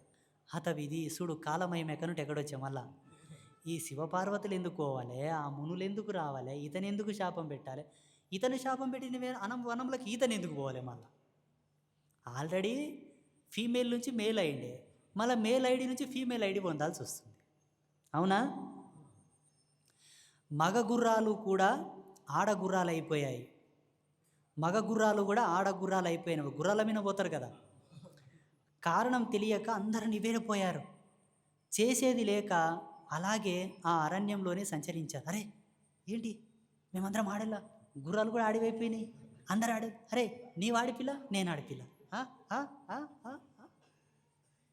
బయటికి పోతామంటే సిగ్గు లేదు. ఎట్లా పోలి ఇప్పుడు ఆడ శరీరాలు వేసుకొని? చేసేది ఏం లేక అదే అరణ్యం లోపల ఆనే దుంపలు గడ్డలు కాయలు తినుకుంటూ అదే అరణ్యంలో ఉండిపోయారు. ఎవరు? ఇలాదేవిగా జన్మించినటువంటి పుణ్యవతి శివ వరప్రసాదము చేత శుద్ధిన్ముడిగా మారి, వరప్రసాదము చేత శుద్ధిన్ముడిగా మారినటువంటి ఇలా శుద్ధిన్ములు ఇద్దరు కలిసి మళ్ళీ ఇలాగనే అయ్యింది. స్త్రీ రూపం వచ్చిందంటే ఇక పుట్టినప్పుడు వచ్చిన రూపమే కదా. అలాగే ఆ అరణ్యంలో తిరుగుతూ తిరుగుతూ కొన్నాళ్ళు గడిచిపోయింది. బుధుడి ఆశ్రమం చేరుకున్నారు. ఆ అరణ్యంలో ఒక ఆశ్రమం ఉండేది. ఒక బుధుడు అనే ఒక ఋషి ఆ బుధుడి ఆశ్రమం లోపలికి వెళ్ళిపోయారు. మీకు బుద్ధుడు బుద్ధుడు బుద్ధుడు బుద్ధుడు గౌతమ బుద్ధుడు ఒకటే తెలుసు. దేవి భాగవతంలో ఒక బుద్ధుడు ఉన్నాడు. వాస్తవంగా 5 మంది బుద్ధులు ఉన్నారండి. మీకేమో ఈ గౌతమ బుద్ధుడు ఒకటే తెలుసు. ఆయన పేరు గౌతముడు, పూర్వపు నామం సిద్ధార్థుడు. ఎవరు? ఇప్పుడున్న నేపాల్లో జన్మించినటువంటి వాడు కదా. ఇక్కడ కూడా ఒక బుద్ధుడు ఉన్నాడు చూడండి. బుద్ధుడి ఆశ్రమం చేరుకున్నారు. ఈ సుందరాంగిని చూసి బుద్ధుడు మరలు కొన్నాడు. ఎవరు ఈ సుందరాంగి? శుద్ధ్యున్ముడు ఆడపిల్లలాగా అయిపోయిండే కదా. అరణ్యంలో తిరుగుతూ ఆ బుధుడి ఆశ్రమం పోతే ఆ బుధుడు చూసి ఆహాహాహా ఏమి అందమని కొంత మనసు వారేసుకుంటాడు. ఎవరి అందగత్తె? ఉన్నత పయోధరాలు, దొండపండుల్లాంటి పెదవులు, మల్లెమొగ్గల్లాంటి పలువరుస, చంద్రబింబం లాంటి వదనం, పద్మల్లాంటి కన్నులు బుధుడికి మనసయ్యింది. చూసిగా వర్ణించడం మొదలుపెట్టాడు. ఇప్పుడు సినిమాలో పాటలు రాస్తారు కదా, సినిమాలో పాటలు రాయరా, అట్లా ఆమె మీద మనసు బారేసుకున్నాడు. ఆ సుందరాంగి కూడా బుధుణ్ణి చూసి అలాగే మన్మథ భావాలు లోనైపోయాయి. ఈమె కూడా ఆయనను చూసి ఇద్దరి మనసులు కలిసిపోయి మన్మథ భావాలు 2 కలిసిపోయాయంట. చంద్రుడిలా ఉన్నాడు, ఎవరబ్బాయి అందగాడు అనుకుంది. ఆయన కూడా కొంత అందంగా ఉన్నాడు. ఈమె చూడగానే ఆహా, అప్పుడే వచ్చినటువంటి తెల్లని వెన్నెల లాంటి చంద్రకాంతులతో ఉన్నాడు, ఎవరబ్బాయి అందగాడు అని ఈమె కూడా మనసు వారేసుకుంది. ఇద్దరి మనసులు కలిసిపోయాయి. చూపులు కలిశాయి, మనసులు కలిశాయి, తనువులు కూడా కలిసిపోయినాయి. చూపులు కలిసినాయి, మనసులు కలిసినాయి, తనువులు కలిసిపోయినాయి. ఆ సోమనందుడి ఆశ్రమంలో కామసుఖాలు అనుభవిస్తూ చాలా కాలం ఉండిపోయారు. గర్భవతి అయ్యింది. పురూరవసుడికి జన్మనిచ్చింది. కొంతకాలం గడిచింది. ఒకనాడు తన పూర్వరూపం, తన రాజ్యం, తల్లిదండ్రులు అన్నీ జ్ఞాపకం వచ్చి దుఃఖించి ఇంకా ఆ ఆశ్రమంలో ఉండలేక వెళ్ళిపోయింది. వెతుక్కుంటూ వెళ్ళి వశిష్ఠుడి ఆశ్రమం చేరుకుంది. తమ కులగురువును చూడడంతో దుఃఖం పొంగి వచ్చింది. కాళ్ళ మీద పడి వలవల విలపించింది. మళ్ళీ పురుషత్వం వచ్చేటట్టు అనుగ్రహించమని ప్రార్థించింది. మనసు కలిసింది, చూపు కలిసింది, తనువులు కలిసినాయి. ఒక కొడుకు పుట్టిండు. చాలా కాలం సుఖించారు. ఆ సుఖమునకు ఒక కొడుకు పుట్టాడు. ఆ పుట్టినటువంటి కొడుకు పేరేమిటంటే పురూరవసుడు. ఏం పేరు? పురూరవసుడు అనే కొడుకు జన్మించాడు. కాంగా ఒకరోజు తన పూర్వపు వృత్తాంతం గుర్తుకొచ్చింది. ఆమెకు గుర్తుకొచ్చి ఎందుకు నాకు ఈ జీవితం ఎందుకు ఇట్లా అయిపోయినని ఏడ్చుకుంటూ ఇంకా ఆశ్రమం విడిచి వెళ్ళిపోయింది. పోయి వశిష్ఠాశ్రమం చేరుకుంది. స్వామివారి కాళ్ళ మీద పడి, స్వామి నాకు పూర్వపు శరీరం వచ్చేటట్టు ఏదైనా అనుగ్రహించమని వేడుకుంది.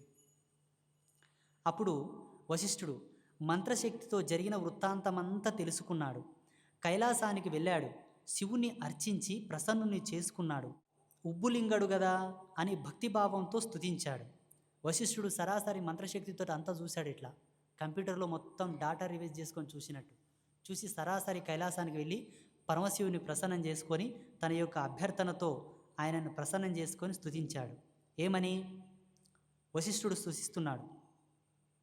నమో నమః శివాయస్తు శంకరాయ కపర్ధినే గిరిరార్ధాంగదేహాయ నమస్తే చంద్రమౌళయే.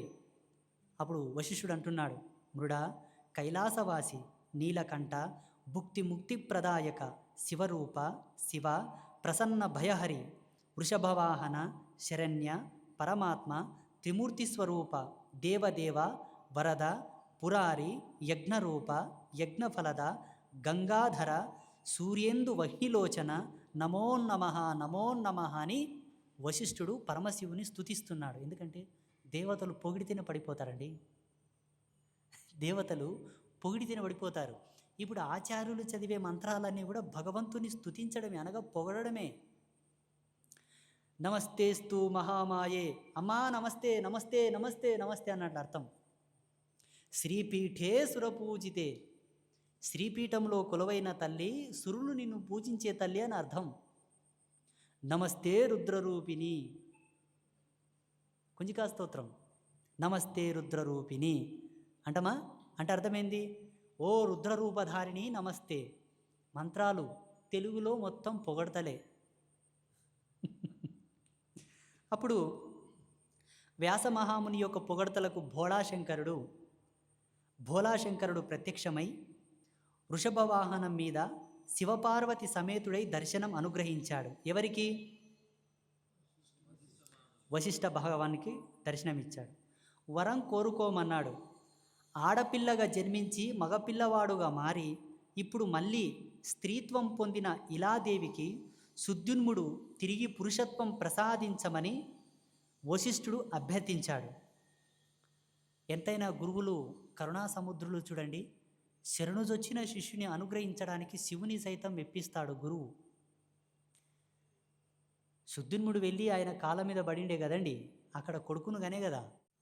అప్పుడు వశిష్ఠుడు చెప్తాడు, అలా మారినటువంటి సుద్యున్ముడి యొక్క స్త్రీత్వం పోయి పురుషత్వం వచ్చేటట్టుగా అనుగ్రహించండి అని శివుణ్ణి అడుగుతాడు. ఎవరు అడుగుతారు? శివుడు ఆమోదించాడు. 1 నెల పురుషుడుగా 1 నెల స్త్రీగా ఉంటుందని అభ్యనుజ్ఞ ఇచ్చి శివుడు అంతర్ధానం చెందాడు. వశిష్ఠుడు అంతటితో సంతృప్తి చెందక జగదీశ్వరిని స్తుతించాడు. శివుడు ప్రత్యక్షమై ఏం కావాలి కోరిక అంటే, చూడప్ప నా శిష్యుడు నా కాళ్ళకాడికి వచ్చిండు, స్త్రీ శరీరం పోయి పురుష శరీరం కావాలంటున్నాడు, నువ్వు ఇవ్వు. శివుడు ఏం చేస్తాడు? సరే ఇస్తా, 1 నెల ఆడపిల్లలాకుంటాడు, 1 నెల మగపిల్లలాకుంటాడు, పో అంటాడు, మాయమైపోతాడు. వశిష్ఠునికి తృప్తి కాలే. శిష్యుడు కోరుకున్నదేంటి? మొత్తం స్త్రీత్వం పోయి పురుషత్వం కావాలని. పట్టు విడవని విక్రమార్కుల్లాగా వశిష్ఠ భగవానుడు ఏం చేస్తాడు? ఆది పరాశక్తిని స్తుతించాడు. ఏమని? జయదేవి మహాదేవి భక్తానుగ్రహకారిణి జయ సర్వస్వరూప సర్వారాధ్యే జయానంత గుణాలయే. వశిష్ఠుడు అమ్మవారిని పొగుడుతున్నాడు. అమ్మ శరణాగత వత్సల దుర్గా దేవేశి దుఃఖహంత్రి దుస్తదైత నిషూదిని భక్తిగమ్య మహామాయ జగదంబిక సంసార సాగరోద్ధార పోతీభూత పదంబుజ త్రిమూర్తి సంసేవిత చతుర్వర్గ ప్రదాయిని. నిన్ను స్తుతించాలంటే సమర్థుడెవ్వడు ఈ త్రిభువనాలలో లేడు, కేవలం భక్తితో నమస్కరించడం తప్ప. నిన్ను స్తుతించనీకి ఎవరు లేరు, కేవలం భక్తితో నమస్కరిస్తున్నాను అమ్మా ప్రసన్నంగాని ఋషి వశిష్ఠుడు వేడుకుంటున్నాడు. చూడండి, భగవంతుని పిలవడం ఎవరి తప్పు కాదు, అందరూ పిలవచ్చు. భగవంతుని కొలవడం కూడా తప్పు కాదు, అందరూ కొలవచ్చు. భగవంతుని పూజించడం తప్పు కాదు, అందరూ పూజించవచ్చు. 3 ప్రధానం. మనసు పవిత్రమై ఉండాలి. వాచ వాక్కు శుద్ధమై ఉండాలి. కర్మణ చేసే చేతులు, కొలిచే చేతులు, మొక్కే చేతులు, అర్పించే చేతులు పవిత్రమై ఉండాలి. అందుకే త్రికరణ శుద్ధి ఉంటే తప్ప భగవంతుడు ప్రత్యక్షం కాడు, కోరికలు నెరవేరవు. అమ్మా అని పిలిచే ఈ నోరు అశుద్ధి కాకూడదు. అందుకే మద్యమాంసాదులు సేవించిన వాళ్ళ నోరు ఎన్నటికీ ప్రసన్నం కానేరదు. అర్థమైందా?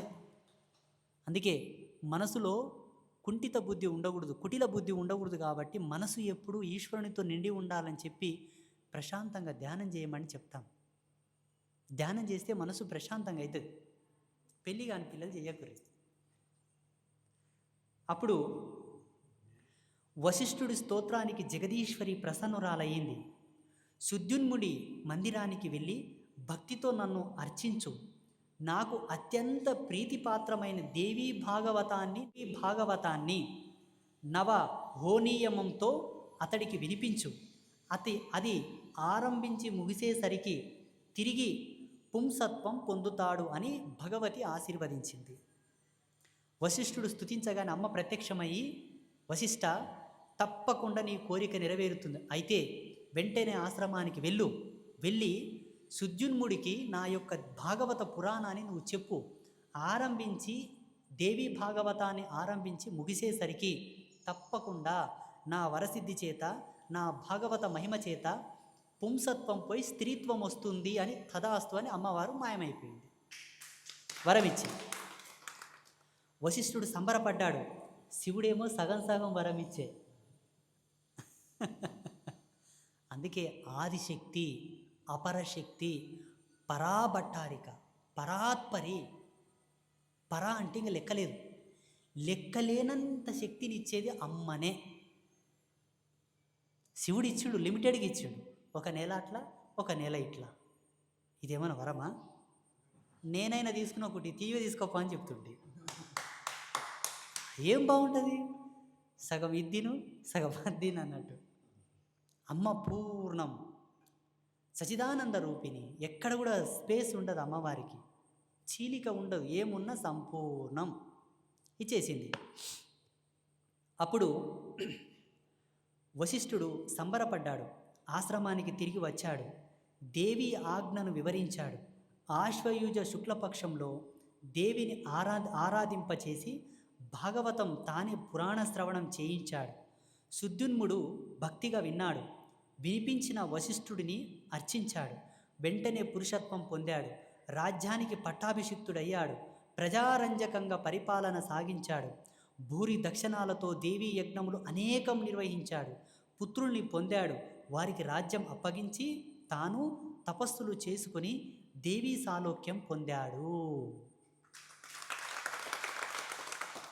వశిష్ఠుడు అమ్మవారు చెప్పంగానే ఉటావుటిన ఆశ్రమానికి వచ్చాడు. ఆశ్వయుజ మాస శుక్లపక్షంలో వచ్చేటటువంటి పాడ్యమిలో మనం పుట్టెడు బండారు పూజ చేస్తామా, ఆ రోజు ప్రారంభించాడు. సరిగ్గా అమ్మవారిని మనం నదికి తీసుకెళ్తామా, ఆ రోజుటికి అయిపోయింది. దేవి భాగవతం మొత్తం అయిపోయింది. ఆ రోజు అనగా విజయదశమి రోజు అర్ధరాత్రి 12 గంటలకు ఆడత్వం పోయి మగత్వం వచ్చింది. ఎవరికి? ఇలాదేవికి. ఇలాదేవి నుంచి సుద్యున్ముడయ్యాడు. సుద్యున్ముడి నుంచి మళ్ళీ ఇలాదేవి అయ్యిండు. ఇలాదేవి నుంచి మళ్ళీ అయ్యాడు. అయిన తర్వాత వశిష్ఠ భగవానుడికి నమస్కారం చేసి యథాతథంగా రాజ్యానికి వచ్చి పట్టాభిషేకం చేసుకొని కొడుకుల్ని అన్నాడు. వాళ్ళకు మళ్ళీ పట్టాభిషేకం చేసి రాజ్యం అప్పగించి అరణ్యాలకు వచ్చి తపస్సు చేసుకుంటూ అమ్మవారి లోపల ఐక్యమైపోయాడు. ఎవరు? శుద్ధిన్ముడు. అలా కుమారస్వామి అగస్త్యుడికి చెప్తున్నాడు. లోపాముద్ర అగస్త్యుడు కైలాసం వెళ్ళి కుమారస్వామిని అడిగిండ్రి కదా, అమ్మవారి మహిమ గురించి ఏదైనా చెప్పంటే ఈ కథను కుమారస్వామి అగస్త్యుల వారికి లోపాముద్రాదేవికి చెబుతున్నాడు. కాబట్టి ఇప్పుడు కుమారస్వామి అంటున్నాడు, అగస్త్య, దేవి భాగవత మహిమ అంతటిది. అంటే ఏమిటిది? అంతటిది అంటే అర్థం ఏంటి? వశిష్ఠుడు శివునికి తపమాచరించి శివుడు ప్రసన్నమైతే కూడా ఇవ్వలేనటువంటి శక్తి భాగవత ప్రవచనాన్ని చేయించి వినిపిస్తే వచ్చిందట. అంతటి గొప్పది ఈ మహిమ. ఎవరు చెప్తున్నారు? కుమారస్వామి. ఎవరు కుమారస్వామి? సాక్షాత్తు శివుడికి కొడుకు. శివుడికి కొడుకే అమ్మ గురించి చెప్తున్నాడు. ఎవరికి చెప్తున్నాడు? అగస్త్యుడికి చెప్తున్నాడు. దేవి భాగవత మహిమ అంతటిది. చదివిన వారికి, విన్నవారికి సకల వాంఛా ఫలప్రదం, ఇహపరాలకు సాధకం అని చెప్పి కుమారస్వామి ఇతిహాసాన్ని ముగించాడు. విన్న వాళ్లకు, వినిపించిన వాళ్లకు, చెప్పిన వాళ్లకు, చెప్పించిన వాళ్లకు అందరికీ ఇహలోక సాయుధ్యము తథ్యం అని చెప్పి ఆ లోపాముద్రకు అగస్త్యుల వారికి చెప్పి ఆయన అదృశ్యమైపోయాడు. అగస్త్యుడు సంతృప్తి చెందలేదు. ఇంకా ఇలాంటి విచిత్రమైన కథలు, దేవీ భాగవత మహిమను చెప్పే ఇతిహాసాలు ఏమైనా ఉంటే వినిపించమని ప్రార్థించాడు. అలా అగస్త్యుల వారికి లోపాముద్రదేవికి కుమారస్వామి చెప్పగా అగస్త్యుల వారు అంటున్నారు, ఏమంటున్నారు? పరమాత్మ, ఇది ఒక్క కథ చెప్పినావు, నాకెందుకో కడుపు నిండలేదు, నాకు ఇంకా సంతృప్తి కాలే, ఇంకా అమ్మవారి చరిత్రలు ఏమైనా ఉంటే చెప్పు అని అడుగుతున్నాడు. అప్పుడు కుమారస్వామి, అగస్త్య, భగవత్య ఇదం భాగవతం అని దీని యొక్క వ్యుత్పత్తి, గాయత్రి మహిమ విస్తారంగా వర్ణింపబడింది, అందుకని కూడా దీనికి భాగవతం అని పేరు. బ్రహ్మ విష్ణు శివారాధ్య ఆ భగవతి, ఈ తల్లి మహిమను తెలియజెప్పే మరొక విచిత్ర గాథ ఉంది, చెబుతాను వినండి. ఆ పుణ్య దంపతులకు కుమారస్వామి ఇంకొక కథ చెప్తున్నాడు. ఏమని? ఋతవాక్కు అని ఒక మహర్షి ఉండేవాడు. ఎవరు? ఋతవాక్కు. అతడికి ధర్మపత్ని వల్ల ఒక కుమారుడు జన్మించాడు. రేవతి నక్షత్రయుక్తమైన గండాంత కాలంలో జన్మించాడు. ఋషి దంపతులు సంతోషించి జాతక కర్మాదులన్నీ యథావిధిగా జరిపించారు. కానీ కొడుకు పుట్టినప్పటి నుంచి ఆ తల్లిదండ్రులకు ఆదివ్యాధి పీడితులయ్యారు, మంచం పట్టారు. కారణం తెలియలేదు. ఒకవేళ ఈ పుత్రుడు పూర్వజన్మలో ఏ పాపాలు చేశాడేమో, ఋషిపత్నులను శీలభంగాదులు చేశాడేమో, ఈ మహాపాతకాలు మనల్ని రోగపీడితులుగా పట్టి పీడిస్తున్నాయేమో అని ఎంతగానో దిగులు పడ్డారు. అనుకున్నట్టుగానే కొడుకు ఎదిగి అలాగే తయారయ్యాడు. ఋషి దంపతుల దుఃఖానికి అంతులేకపోయింది. కుపుత్రుడు కలిగే కంటే అపుత్రులుగా ఉండిపోవడమే మంచిది. స్వర్గానికి వెళ్ళే తల్లిదండ్రుల్ని నరకానికి పడదోస్తారు కుపుత్రులు. అయితే ఋతువాకు అనే ఒక మహర్షి, ఆయన యొక్క ధర్మపత్నికి ఒక పుత్రుడు జన్మించాడు.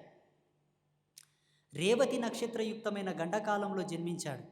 ఒక గండకాలంలో ఒక దుర్ముహూర్తంలో పుట్టాడు. పుట్టినప్పటి నుంచి ఆ పుణ్య దంపతులకు ఒక రోగం గ్రస్తించింది. వాళ్ళు ఏమనుకుంటున్నారంటే, మా కడుపులో జన్మించాడు, కొందరు పుట్టుకతోనే కొన్ని బరువులతోనే పుడతారు. తాత మీద బరువు, అవ్వ మీద బరువు, మేనమామల మీద బరువు, తల్లి మీద బరువు, తండ్రి మీద బరువు, ఇంట్లో గొడ్డు గాథ ఉంటే కుక్క మీద బరువు, అన్నిటి మీద బరువుతో పుడతారు కదా. విన్నారు ఎప్పుడన్నా? ఈ బిడ్డ పుట్టాడు, ఏ జన్మలో ఏ పాపాలు చేశాడో, వీడు పుట్టినప్పటి నుంచి మేము మంచం పడ్డాం, రోగాల పాలైనం, వీరి జాతకంలో ఏ దోషం ఉందో అని చెప్పి వాళ్ళు భయపడిపోతున్నారు. వాళ్ళు భయపడేటట్టుగానే వాడు పెరిగి పెద్దగై కొన్ని తప్పుడు పనులు చేయడం మొదలుపెట్టాడు, కొన్ని వ్యసనాలకు బానిస అయిపోయాడు.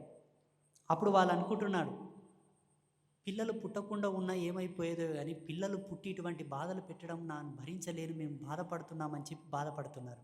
ఎవరు? ఋతువాకు అనే ఒక ఋషి, ఆయన భార్య.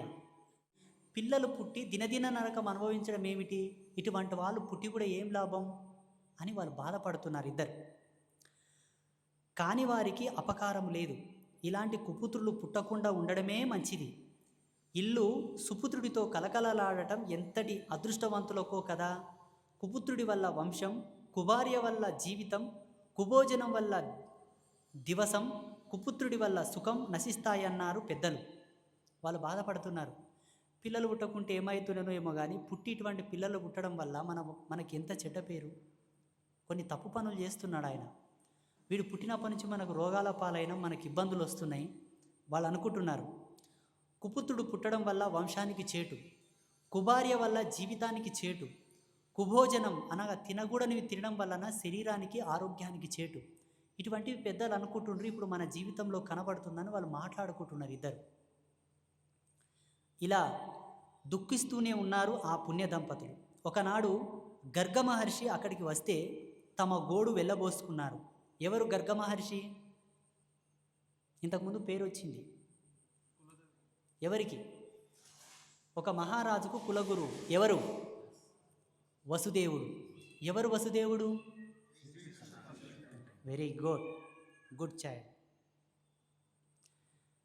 ఒకానొక సందర్భంలో గర్గ మహర్షి అక్కడికి వస్తే వీళ్ళ గోడంతా చెప్పుకున్నారు. ఏమని? చూడప్ప, పిల్లలు లేరని తపస్సు చేస్తే ఒక కొడుకు పుట్టిండు. పుట్టి మంచోడన్నా పుట్టాలి కదా. వాడు పుట్టినప్పటి నుంచి మాకు రోగాలు, మేము మంచాల పాలైనాం. వాడు పుట్టిండని మేము అనట్లేదు. వాడు పుట్టుకతోనే వ్యసనాలతో పుట్టి వ్యసన బారిన పడిపోయి తప్పు పనులు చేస్తున్నాడు. వాడు పుట్టకుండా ఉంటే ఒక బాధ, పుట్టి 10 బాధలు వేస్తున్నాడు. మా రాత లేదని ఏడుస్తున్నారు. ఎవరు? ఋతువాకు అనే ఒక ఋషి, ఆయన భార్య. అవునా? మేము ధర్మబద్ధంగా జీవితాలు గడిపాం, గురు శుశ్రూషలు చేశాం, వేదాధ్యయనం నియమనిష్టలతో చేశాం, బ్రహ్మచర్యం గడిపి గృహస్థాశ్రమంలో ప్రవేశించాం, ధర్మబద్ధంగా సంసార సుఖాలు అనుభవించాం, రోజు పంచయజ్ఞములు చేశాం, పున్నామ నరకం నుంచి కాపాడుతాడని ఆశించి పుత్రుని పొందుదామనే తప్ప కామవాంఛతో కనలేదు కదా. కానీ వీడు పుట్టినప్పటి నుంచి మేమిద్దరం ఇలా అయిపోయాం. ఇది నా తప్ప, దీని తప్ప, వీడి తప్ప? నువ్వు జ్యోతిష శాస్త్రంలో పారంగతుడివి కదా, కనుక ఆలోచించి చెప్పు. ఈ కుపుత్రుడు మాకు ఎలా జన్మించాడు, దీనికి శాంతి ఏమిటి అని అడిగాడు ఋతువాక్కు. ఋషికి తారస, ఇప్పుడు మీరందరు నా తోనుకొచ్చి అడుగుతలేరా, స్వామి స్వామి నా కొడుకుకు జాబ్ వస్తలేదు, స్వామి స్వామి నాకు పిల్లలైతే లేరు, ఏముందో చెప్పు అని మీరందరిని అడుగుతలేరా? అప్పుడు ఋషిని అడిగారు. గర్గ మహర్షి ఆ యుగంలో, ఆ పీరియడ్లో గొప్ప జ్యోతిష శాస్త్ర సిద్ధాంతి, మహావిద్వాంసుడు.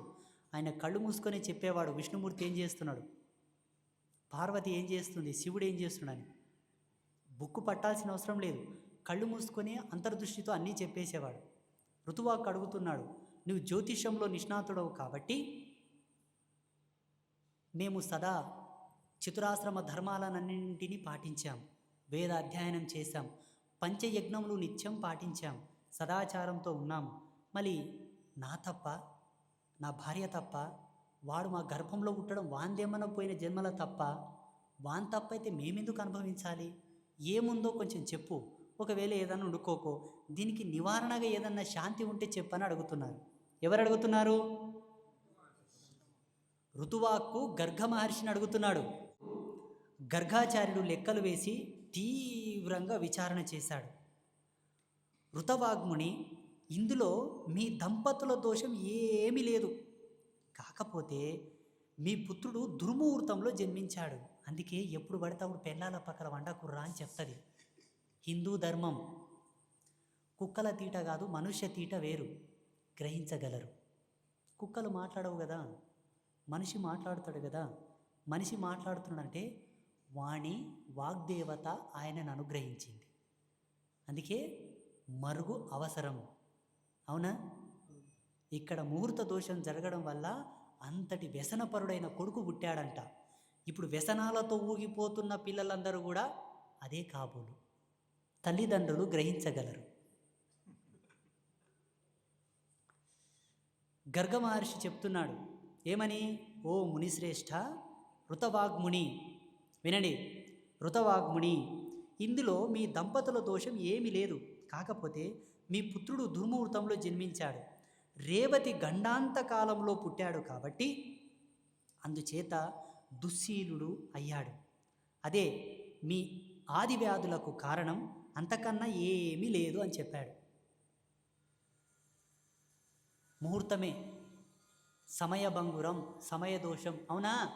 అందుకే ఒక కార్తి తప్పి పొలంలో విత్తనాలు వేసిన రైతుకు సరియగు పంట రాదు. ముహూర్తం తప్పించి గనక ఆచార్యుడు భగవంతునికి ఉపచారాలు చేసిన భగవంతునిలో అంత చైతన్యం ఎమడదు, ఆ క్షేత్రానికి వచ్చిన భక్తులకు కూడా బాగా అవ్వదు. ఈ విధానాన్ని అనుసరించే కాలగతులలో మనము పుట్టాం, మనలో కాలం పుట్టలే. కాలగతులలో మనం పుట్టాం, మనలో కాలం పుట్టలే. అవునా? అందుకే కాలమునకు మనం వశులై ఉంటే మన ఆధీనంలో కాలం ఉంటుంది, లేకపోతే ఫుట్బాల్ మైదానంలో ఏం ఆడుకుంటుందో మనకు తెలియదు.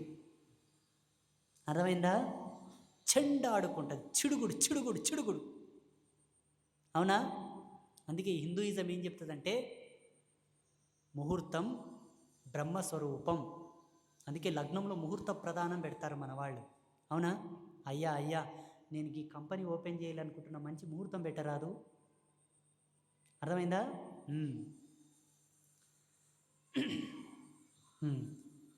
ఈ దుఃఖం ఉపశమించాలంటే ఈ దుర్గతిని అప్పుడు ఋతవాగ్ముని అడుగుతున్నాడు. ఎవరిని అడుగుతున్నాడు? గర్గ మహాముని. ఈ దుఃఖం ఉపశమించాలంటే దుర్గతి నాశిని అయినటువంటి దుర్గాదేవిని ఉపాసించండి.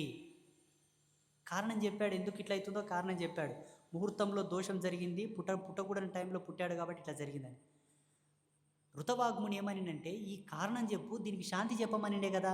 అప్పుడు గర్గుడు చెప్తున్నాడు, ఈ దుర్గతి తొలగాలంటే మహాదుర్గను ఆశ్రయించి దుర్గని ఆరాధించండి, దుర్గను ఆరాధిస్తే ఈ దుర్గతి తొలగిపోతుందని చెప్తున్నాడు. ఎవరు చెప్తున్నారు? గర్గ మహాముని. అది అన్ని దోషాలకు మహాశాంతి అని చెప్పి గర్గుడు సెలవు తీసుకున్నాడు. ఋతవాగ్ మహర్షికి రేవతి నక్షత్రం మీద పట్టరానంత కోపం వచ్చింది. అబ్బా, ఈ నక్షత్రంలో పుట్టినందుకే నా కొడుకు నాకింత పరిస్థితి వచ్చిందని ఋషులకు కోపం జగ్గొస్తుందండి. ఋషులకు కోపం చాలా తొందరగా వస్తుంది. అందుకే పరాశ్రీ స్వామి కూడా కోపం జల్ది వస్తుంది. మరి అంతే కదా, అంతే కదా, రాకూడదా? మురికి నీళ్ళలో ఏమి పడినా కనబడదు, తెల్లటి నీళ్ళలో ఏమైనా కనబడితే మా మనస్సు అది. ఋషి దానికి తల వంచుతాడు కాబట్టి ఎవరన్నా ఏమనంటే వదిలిపెట్టేది లేదు. మీరు ఇచ్చిన బోధిన్నామా, మీరు ఇచ్చిన పైసలు వాడుకున్నామా, మీకేమైనా మాకు సంబంధం ఉందే, మీతో మాట్లాడనీకే ఉంటే గాన భగవతితోనో పరదేవతతోనో మాకేమైనా మాట రావాలి. మీకేం సంబంధం? మమ్మల్ని అన్నీకే మేమెందుకు మాట పడాలండి? అందుకే ఋతవాగ్మునిగా గర్గ మహర్షి చెప్పిన తర్వాత పట్టరాని కోపంతో లేచిన, ఈ నక్షత్రమా నా కొడుకుని ఇంతగా ఏపుతున్నది, మమ్మల్ని ఇంత బాధ పెడుతున్నదని కోపం తెచ్చుకున్నాడు. నేలకు రాలిపోమ్మని శపించాడు. ఎవరిని? ఏ నక్షత్రం? ఓ రేవతి నక్షత్రమా, నీ కారణంగా నా కొడుకులా పుట్టాడా, నువ్వు తక్షణమే నేలకు రాలిపో అని శాపం పెట్టాడు. ఎవరు? ఏ ఋషి? ఋతవాగ్ముని. ఎవరు? వెంటనే ఆ నక్షత్రం బగబగబగలాడుతూ కుముదాద్రి మీదకు రాలిపడింది. ఒక పర్వతం ఉంటుంది కుముదాద్రి అని. ఆయన శాపం చూడండి, ఋషుల శాపం తొందరగా ఫలిస్తుంది. ఇలా అన్నాడో లేదో ఆ నక్షత్ర మండలం మొత్తం రాలి పడిపోయింది ఒక పర్వతం మీద. అప్పటి నుంచి ఆ పర్వతం రైవతకాద్రిగా అయ్యింది. రేవతి నక్షత్రం పడినందుకు కుముదాద్రి కాస్త రైవతకాద్రిగా మారిపోయింది. ఆ నక్షత్రం పడినందుకు దాని సౌందర్యం రెండింతలు పెరిగిపోయింది. అటుపైని గర్గుడు చెప్పినట్టు ఈ ఋషి దంపతులు జగదంబికను ఆరాధించి సుఖశాంతులు పొందారు. కుపుత్రుడు సుపుత్రుడుగా మారి అందరి ప్రశంసలు అందుకున్నాడు. గర్గమహర్షి చెప్పగానే ఋతవాగ్ముని వెళ్ళి అమ్మవారిని ఆరాధించి అమ్మవారిని ప్రసన్నం చేసుకొని, అమ్మా నా కొడుకు ఈ నక్షత్రంలో పుట్టినందుకు నేను శాపం పెట్టి నాది పడిపోయింది, కానీ నా కొడుకును మార్చనేటలకు అమ్మవారు తదాస్తు అన్నది. ఆ కుపుత్రుడు కాస్త సుపుత్రుడయ్యాడు. ఇంతవరకు 10 మందితోనే తిట్టిపించుకున్నాడు, ఇప్పుడు 10 మందితోనే సిలుడు కొట్టిపించుకుని ఇంకాయండు. వీళ్ళ రోగం వెళ్ళిపోయింది, వీళ్ళు ఆరోగ్యవంతులు అయ్యారు. అమ్మవారికి శరణార్థి చేసి దండం పెట్టుకున్నారు. ఇప్పుడు అందుకే ముద్ర పడితే ఎనర్జీ ఎప్పుడు కానీ బాడీని ఎనర్జీ లెవెల్స్ పెంచుతుంది. ముద్ర పట్టుకొని కూర్చున్నామంటారు. నేను మంత్రానుష్ఠాన చంద్రిక చెప్పేటప్పుడు చెప్పలేనా, ముద్ర పట్టుకొని కూర్చుంటే ఎనర్జీ లెవెల్స్ డెవలప్ అయితే నొప్పులు రావు, ఎన్నపూస నొప్పి చేయదు, మెడకాయ నొప్పి చేయదని. ముద్ర పెట్టుకోవాలి. విద్యుత్ అయస్కాంత శక్తిని పాస్ చేస్తుంది. భూమిని ఆకాశాన్ని మధ్యలో ఉన్న పర్యావరణాన్ని మనకు సమీకరణ చేస్తుంది. ముద్ర పట్టుకోండి. ఆ రేవతి నక్షత్ర తేజస్సు నుంచి ఒక కన్యాకామణి ఆవిర్భవించింది. ఆ పర్వతం మీద రేవతి నక్షత్రం రాలిపడింది కదా, ఆ రూపంలో ఆ కాంతిలో మరొక లక్ష్మీదేవిలాగా భాసిల్లింది. ఆమెను చూసిన ప్రముజ మహర్షి ఆశ్చర్యచకితుడై తన ఆశ్రమానికి తీసుకువెళ్ళి రేవతి అని నామకరణం చేసి కన్న కూతురులా పెంచుకున్నాడు. అయితే ఆ రేవతి నక్షత్ర తేజస్సు నుంచి ఒక కన్యాకామని ఆవిర్భవించిందంట ఆ పర్వతం మీద రాలిన తర్వాత. అలా లక్ష్మీదేవిలాగా కలకలలాడుతున్నటువంటి ఆ కన్యను అటువైపు వెళుతున్నటువంటి ఒక ఋషి చూశాడు.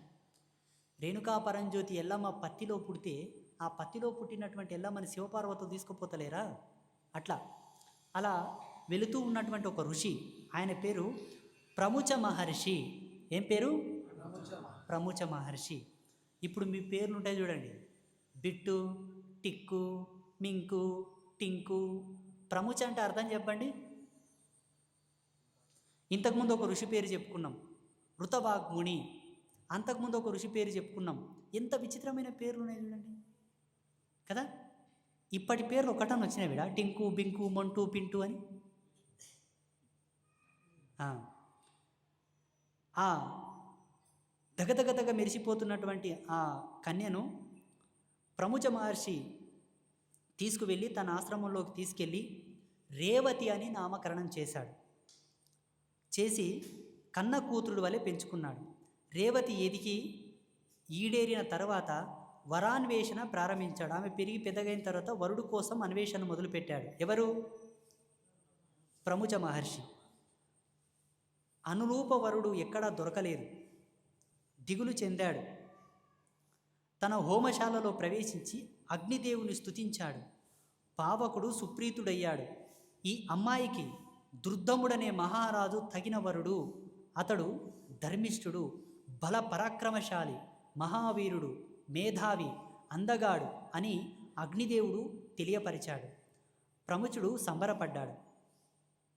ఎంతోమందిని చూశాడు, రాజ్యరాజ్యాలకు సెలవిచ్చాడు, ఆమె ఫోటోలు పంపాడు. అప్పుడు ఫోటోలు లేవండోయ్.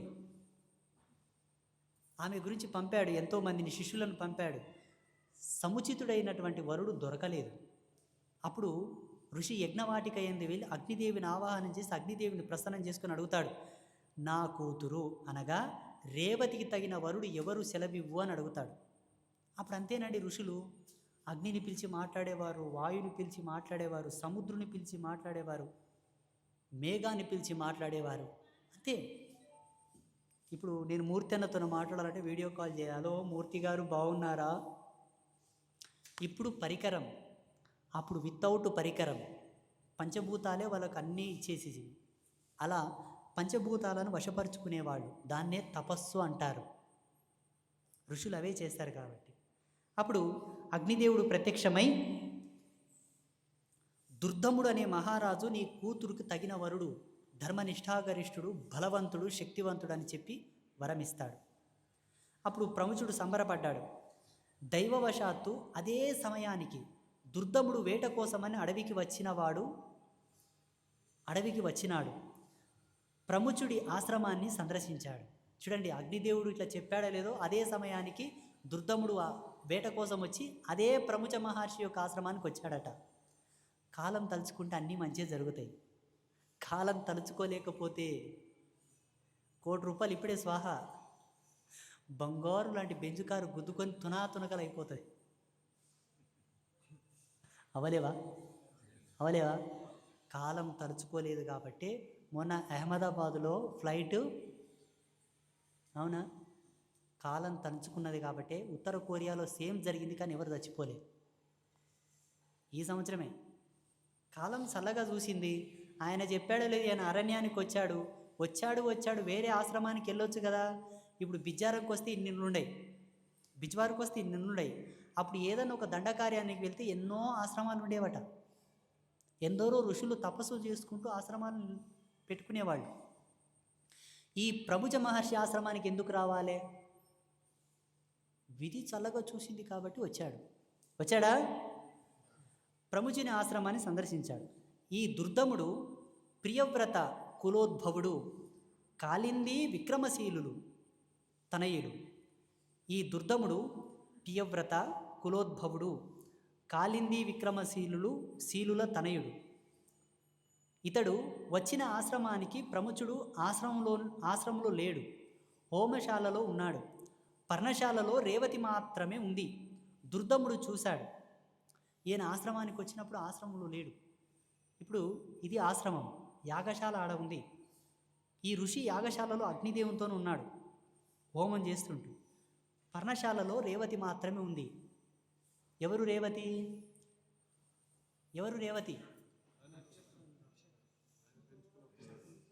ఎవరు శాపము చేత ఏ పర్వతం మీద రాలిండే, ఎవరు తెచ్చుకున్నారు? సరే, ఎలా చెప్తారులేండి పాపం. ఎవరు శాపం పెట్టారండి? ఋషి. ఎవరు ఋషి? ఋషి అంటే అయిపోతుందని మన్మధుడు పెట్టాడా?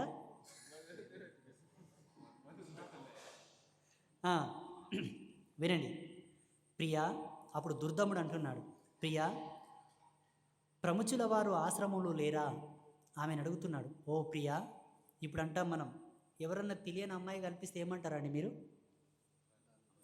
ఎక్స్క్యూజ్ మీ అంటావా? ఆ? అలా కాదండి. ఒక అందమైన యువతి ఉన్నది, నువ్వు ఆమెతో మాట్లాడలే, ఏమని పిలుస్తావు? పోయి హలో హలో హలో అంటే అర్థం ఏంటండి? తేట తెలుగులో చెప్పాలంటే ఒసేయ్, ఒరేయ్. మగపిల్ల అడిగితే ఒరేయ్, ఆడపిల్ల అయితే ఒసే. ఇంకేంటండి? అంతేనా? అంతేనా? కాదా? ఏదో అంటారు. కానీ రాజమర్యాదలకు అనుగుణంగా మనుష్య జన్మ ధర్మం ప్రకారంగా పలకరింపులో ఉండే ధర్మాన్ని అనుసరించి ఇక్కడ రాజు ఆమెను పిలుస్తున్నాడు. ఓ ప్రియా, ప్రముచుల వారు ఆశ్రమంలో లేరా? వారిని దర్శించి పాదాభివందనం చేసి ఆశీస్సులు పొంది వెడదామని వచ్చాను. హోమశాలలో ఉన్నారు అంది రేవతి. దుర్దముడు హోమశాలకు వెళ్ళాడు. ద్వారంలో నిలబడ్డాడు. ప్రముచుడు తలెత్తి చూశాడు. రాజ్య లక్షణాలతో వినయ విధేయతలతో విరాజిల్లుతున్న దుర్దముని చూసి ప్రముచుడు ఆప్యాయనంగా ఆహ్వానించాడు. రాజు వచ్చి పాదాభివందనం చేసి నిలబడ్డాడు. ప్రముచుడు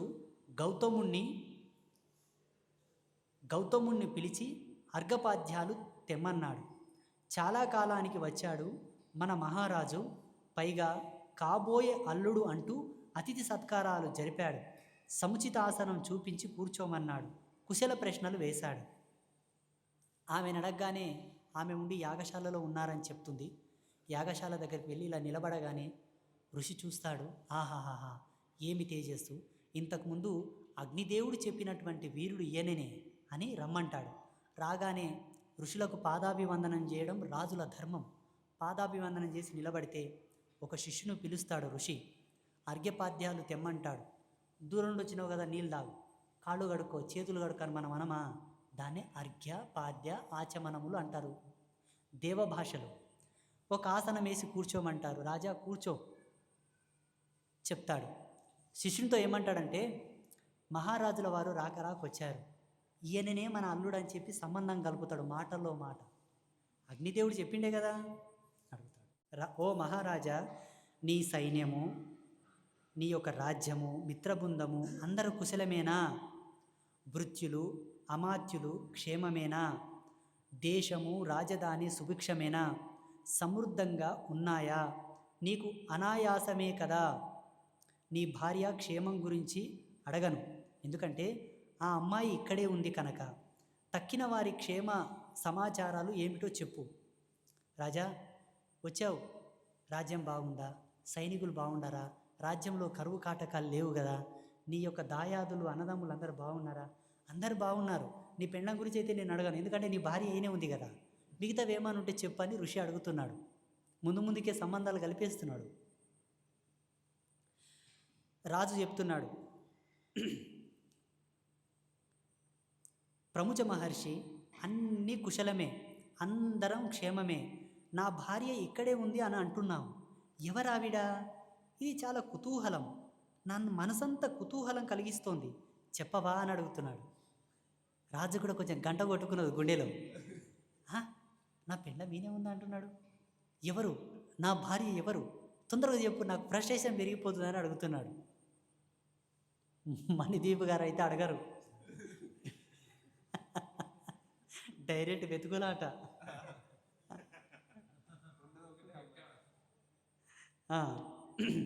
అప్పుడు ప్రముజ మహర్షి చెప్తున్నాడు, చిరంజీవి, దుర్ధమ, రేవతి అని ఆ అమ్మాయి పేరు, నీ భార్య. నీ భార్య రూపంలో గుణంలో సాటిలేని మహిళ. నీ భార్యనే నువ్వు ఎరగవా? ఋషి చెప్తున్నాడు, మహర్షి, నా అంతఃపురంలో సుభద్రాప్రభూతులు చాలామంది ఉన్నారు భార్యలు, కానీ వారిలో రేవతి ఎవరూ లేరు. ఆయన అంటున్నాడు, ప్రముఖ మహర్షి చెప్తున్నాడు, రేవతి నామకరణంతో కూడుకున్నటువంటి ఒక గుణశీలురాలు, ఒక యవ్వనవతి, ఒక అందగత్తె ఉంది, నీవు ఎరగలేవా అని అంటాడు. నా రాజ్యంలో ఎందరో యువతులు ఉన్నారు, ఎందరో ఉన్నారు, అందులో రేవతి నామకరణంతో ఉన్నవాడు ఎవరూ లేరు. ఈయన చెప్తున్నాడు,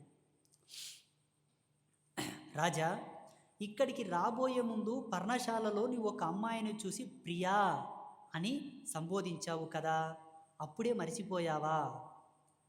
మహర్షి, నువ్వు అన్నది నిజమే. అక్కడ ఒక అమ్మాయిని చూశాను, ప్రియా అని సంబోధించాను. కానీ నాకు ఏ దుష్టభావం లేదు. కోపించకు, ఏదో మాట వరుసకు అలా వినిపించానంతే. ఋషి అంటున్నాడు, ఇంతకుముందు నువ్వు వచ్చేటప్పుడు ఆశ్రమంలో ప్రియా అని పిలిచితివి. ఈయనకు భయం పట్టుకున్నది, నేను పిలిచినందుకు నన్ను కానీ శాపం పెడతాడో ఏమని. స్వామి స్వామి, నేను అన్నానంతే, అంతేగాని వేరే స్వభావం వేరే దుర్బుద్ధి నాకు లేదని అంటున్నాడు. ఎవరంటున్నారు? రాజు పేరు మణిద్వీప దుర్దముడు. రాజా, నాకు తెలుసు నీ మనసులో ఏ దుష్టభావం లేదు. అయినా అగ్నిదేవుడు ప్రేరణతో నీ నోటి నుంచి అలా ఆ సంబోధన వెలువడింది. చూడండి, ఈశ్వర అనుగ్రహం లేనిది, ఏదో భగవంతుని అనుగ్రహం లేనిది నోటి నుండి ఏ మాట రాదు. అంతకుముందు అగ్నిదేవుడు ప్రత్యక్షమై వరం ఇచ్చాడు కదా, ఆ వర ప్రభావమే ఇతని నోట్లో ఆ మాట వచ్చేసిందంట. ఋషి చెప్తున్నాడు, ఇప్పుడే నేను వహ్నిదేవుని అడిగాను, అనగా అగ్నిదేవుని అడిగాను, రేవతికి తగిన వరుడు ఎవరు అని. దుర్దముడు భర్త అవుతాడు అని చెప్పాడు అగ్నిదేవుడు. సరిగ్గా అదే సమయానికి నువ్వు పర్ణశాలకు వచ్చి రేవతిని ప్రియా అని పిలిచావు. ఇక్కడికి వచ్చావు, ఇది దైవ నిర్ణయమే కనుక మా అమ్మాయిని స్వీకరించు. ప్రియా అని ఎలాగో పిలిచావు కనుక ఇక విచారించవలసింది లేదు. ఎవరంటున్నారు? ప్రముచ మహర్షి అంటున్నాడు. దుర్దముడు ఆలోచనలో పడ్డాడు. ప్రముచుడు వివాహయత్నాలు ప్రారంభించాడు. రేవతికి విషయం తెలిసింది. రేవతి నక్షత్రంలోనే వివాహం జరిపించమని కోరింది. ఇంకా మంచి నక్షత్రాలు చాలా ఉన్నాయి కదా, నీకు ఈ పట్టుదల ఎందుకు? పైగా ఋతవాగ్ముని శపించాడాయే. ఇప్పుడు ఆ నక్షత్రం ఆకాశంలో లేనేలేదు, నేలకు రాలిపోయింది. ఎలా జరిపించమంటావు అన్నాడు ప్రముచుడు. రాజుతో చెప్పగానే ఇట్లా రాజుతో చెప్పాడో లేదు, ఇట్లా శిష్యులను పిలిచాడు. ఏమండయ్యా, పందిళ్ళు వేయండి, ముహూర్తాలు పెట్టండి, పెళ్లి సన్నాహాలు చేసేసండి చెప్తున్నాడు. ఈయనకి గందరగోళం పట్టుకున్నది. ఇట్లా చెప్తున్నాడు, ఇట్లా సన్నాహాలు చేపిస్తున్నాడని. ఈ నోట ఆ నోట పడి రేవతికి తెలిసింది. రేవతి మాత్రం భీష్మించుకొని కూర్చున్నది, నాకు రేవతి నక్షత్రంలోనే పెళ్లి జరగాలని. అప్పుడు ప్రముచుడు అంటున్నాడు, ఏమ్మా, 27 నక్షత్రాలలో ఒక నక్షత్రం రాలిపోయింది, ఇప్పుడు ఆ నక్షత్రం లేదు. ఆ నక్షత్ర గ్రహ శకలానికి సంబంధించినటువంటి ఎనర్జీ లెవెల్స్ మీ కుండలిలో కనెక్ట్ చేయడానికి ఆ ఎనర్జీ, ఆ గ్రహం లేదు అక్కడ, ఆ నక్షత్రం లేదు. ఆ ఎనర్జీ లెవెల్స్ మీ యొక్క లగ్నంలో మిళితం చేయడానికి అది లేదు. ఎందుకు లేదు? ఎవరు పెట్టారు?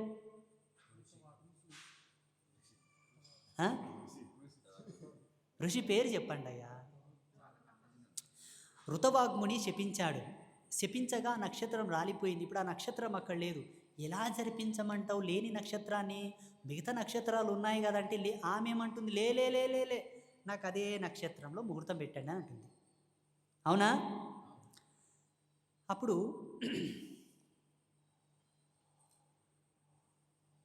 ఒక్క ఋతవాక్యేనా సమర్థుడు, నువ్వు అంతటి తపస్వివే, నేను ఎరుగుదును, తలుచుకుంటే ముల్లోకాలను సృష్టించగలవు కనుక నా విన్నపం మన్నించు, రేవతి నక్షత్రంలోని వివాహం జరిపించు అని పట్టుబట్టింది రేవతీదేవి. ప్రముచుడు సరే అన్నాడు. తన తపశ్శక్తితో నక్షత్ర వీధిలో మరో రేవతి నక్షత్రాన్ని సృష్టించాడు. అదే ముహూర్తంలో రేవతి దుర్ధముల వివాహం సలక్షణంగా జరిపించాడు. సంబరపడ్డాడు. ఏమి కావాలో కోరుకోమని అల్లుణ్ణి అడిగాడు. రేవతి ఏమంటుందంటే, ఒక ఋతవాగ్ముని శపించగానే నక్షత్రం రాలిపోయింది. నీకు తపస్సు లేదా? నీకు శక్తి లేదా? నీ తపశ్శక్తి చేత ఇంకొక నక్షత్రం సృష్టించు. 27 నక్షత్రాల్లో ఒక నక్షత్రం పోయింది కదా, 26 ఉన్నాయి కదా, నీ ఒక నక్షత్రం పెట్టు, రేవతి నక్షత్రం సృష్టించు, అదే నక్షత్రంలో నా పెళ్లి చేయంటే తప్పకుండా చేస్తా అని తన తపశ్శక్తితో రేవతి నక్షత్రాన్ని సృష్టించాడు. అదే నక్షత్రంలో వివాహం చేశాడు. అల్లుడిని కోరాడు, అల్లుడా వచ్చావు, పెళ్లి చేసుకున్నావు, నా బిడ్డకు నీకు వరం ఇస్తా, ఏం కావాలో కోరుకో అని అడుగుతున్నాడు. ఎవరు? ప్రముచ మహర్షి అడుగుతున్నాడు. ఎవరిని? రాజు పేరు చెప్పండి. హతవిధి. అప్పుడు రాజు అడుగుతున్నాడు, ప్రముచ మహర్షి, నేను స్వయంభువ మనువు వంశంలో పుట్టినవాణ్ణి. స్వయంభువ మనువు వంశంలో పుట్టాడంట. ఇప్పుడున్న మనువేది? మనకే మనువు చెప్తారు?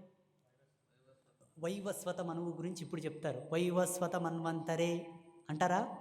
స్వయంభువ మనువు మన్వంతర కాలంలో ఆ మనువంశంలో పుట్టినవాడంట ఈ రాజు, పుట్టినవాణ్ణి కనుక నాకు మన్వంతరానికి అధిపతి అయ్యే తనయుడు కలిగేటట్టు వరమియ్యి అని అభ్యర్థించాడు దుర్ధముడు.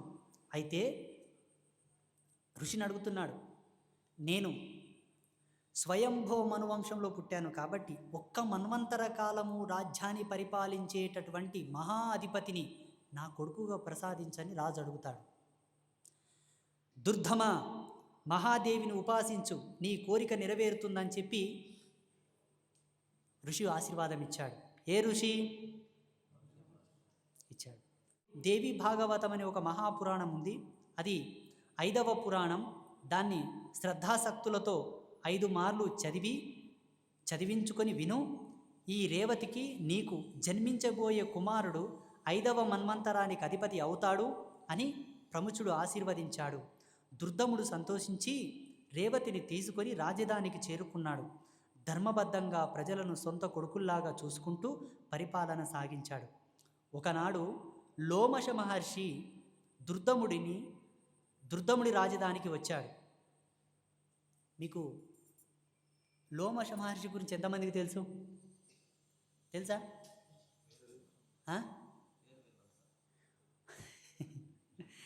ఒకానొక సందర్భంలో ఈ దుర్ధముడు అనే మహారాజు యొక్క రాజధానికి లోమశ మహర్షి వచ్చాడు. ఆయన మహారాజు ఎదురు వెళ్ళి సాష్టాంగ నమస్కారం చేసి అంతఃపురంలోనికి తోడుకొని వచ్చి అతిథి మర్యాదలు జరిపాడు. మహర్షి, దేవీ భాగవతం వినాలని ఉంది, తమరు వినిపించండి అని అభ్యర్థించాడు. లోమశుడు సంబరపడ్డాడు. మహారాజా, నీకు జగదంబిక పట్ల భక్తి అంకురించింది. ఇది చాలా శుభంకరం. భక్తి కలిగితే చాలు, ఆ తల్లి అనుగ్రహానికి పాత్రులైనట్టే. కార్యసిద్ధి కలుగుతుంది. తప్పకుండా దేవీ భాగవతం వినిపిస్తాను అని చెప్పి ఒక శుభముహూర్తాన ప్రారంభించి 5 ఆవృత్తులుగా పురాణ శ్రవణం చేయించాడు లోమశుడు. రేవతి సహితుడై దుర్ధముడు భక్తి శ్రద్ధలతో ఆలకించాడు. ముగింపు రోజున మహర్షిని వేద పండితులను, ఆ పండితుల యొక్క ధర్మపత్నులను సువర్ణంబరాలతో సత్కరించి నవాక్షర మంత్రంతో హోమాలు చేసి కుమారి పూజలు నిర్వహించి పెద్ద ఎత్తున సంతర్పణ జరిపాడు. ఎవరు? దుర్ధముడు. ఎందుకోసం చేశాడు? ఒక మన్వంతర కాలం పరిపాలించేటటువంటి కొడుకు కావాలి కాబట్టి జగదంబను ఆరాధిస్తే తప్పకుండా నీకు అటువంటి పుత్రుడు కలుగుతాడని మామ చెప్పిండే కదా. ఆ దేవీ యజ్ఞమును సలిపి భగవతిని ఆరాధించి ప్రసన్నము గావించి దేవీ భాగవత పురాణ శ్రవణము చేయించడానికి లోమశ మహర్షిని అడుగుతాడు. ఆయన చేయిస్తాడు. అంత అయిపోయినాక వేద పండితులకు, బ్రాహ్మణులకు, ఆచార్యులకు అందరికీ బంగారు, వజ్రాలు, వైడూర్యాలు, వస్త్రములు అన్నీ పెట్టి సత్కారం చేసి సన్మానం చేస్తాడు. ఎవరు? రేవతీదేవి గర్భం ధరిస్తుంది. శుభముహూర్తాన లోక కళ్యాణకారకుడైనటువంటి పుత్రుని ప్రసవిస్తుంది. దేవీ భాగవతం ఆరంభం చేసి ముగిసే వరకు అయిపోతుంది. జాతక కర్మాది క్రియలన్నీ ఉత్సవాలుగా జరిపించాడు మహారాజు. భూరి దక్షిణలతో విప్రుల్ని సంతోషపరిచాడు. రైవతుడు దినదిన ప్రవర్ధమానుడయ్యాడు. ఉపనయనం అయ్యింది. గురుకులంలో వేదశాస్త్రాలు అన్నీ సమగ్రంగా అధ్యయనం చేశాడు. ధనుర్విద్యా పారంగతుడయ్యాడు. ధర్మశాస్త్రానికి వక్త, కర్త అయ్యాడు. బ్రహ్మదేవుడు రైవతుడి యోగ్యతలు గుర్తించి మన్వంతరాధిపతిని చేశాడు. చూడండి, రేవతి గర్భము ధరించి ఒక సుపుత్రునికి జన్మనిస్తుంది కాబట్టి రేవతి గర్భమునందు జన్మించినందుకు రైవతుడని నామకరణం చేశారు. అన్ని శాస్త్రాలు, అన్ని పాండిత్యములు అన్నీ అభ్యసన చేసి విద్యలోనూ, వేద విద్యలోనూ, శస్త్ర విద్యలోనూ, అస్త్ర విద్యలోనూ ప్రావీణ్యం పొంది బ్రహ్మదేవుని మెప్పించి బ్రహ్మదేవుని చేత ఒక మన్వంతరానికి నువ్వు అధిపతి అవుతావని వరం పొందాడు. ఎవరు ఎవరు రైవతుడు బ్రహ్మదేవుని మెప్పించి మన్వంతరాధిపతిని కావాలనే వరం తీసుకున్నాడంటే అది భగవతి యొక్క అనుగ్రహం, అమ్మవారి కృపనే కదా.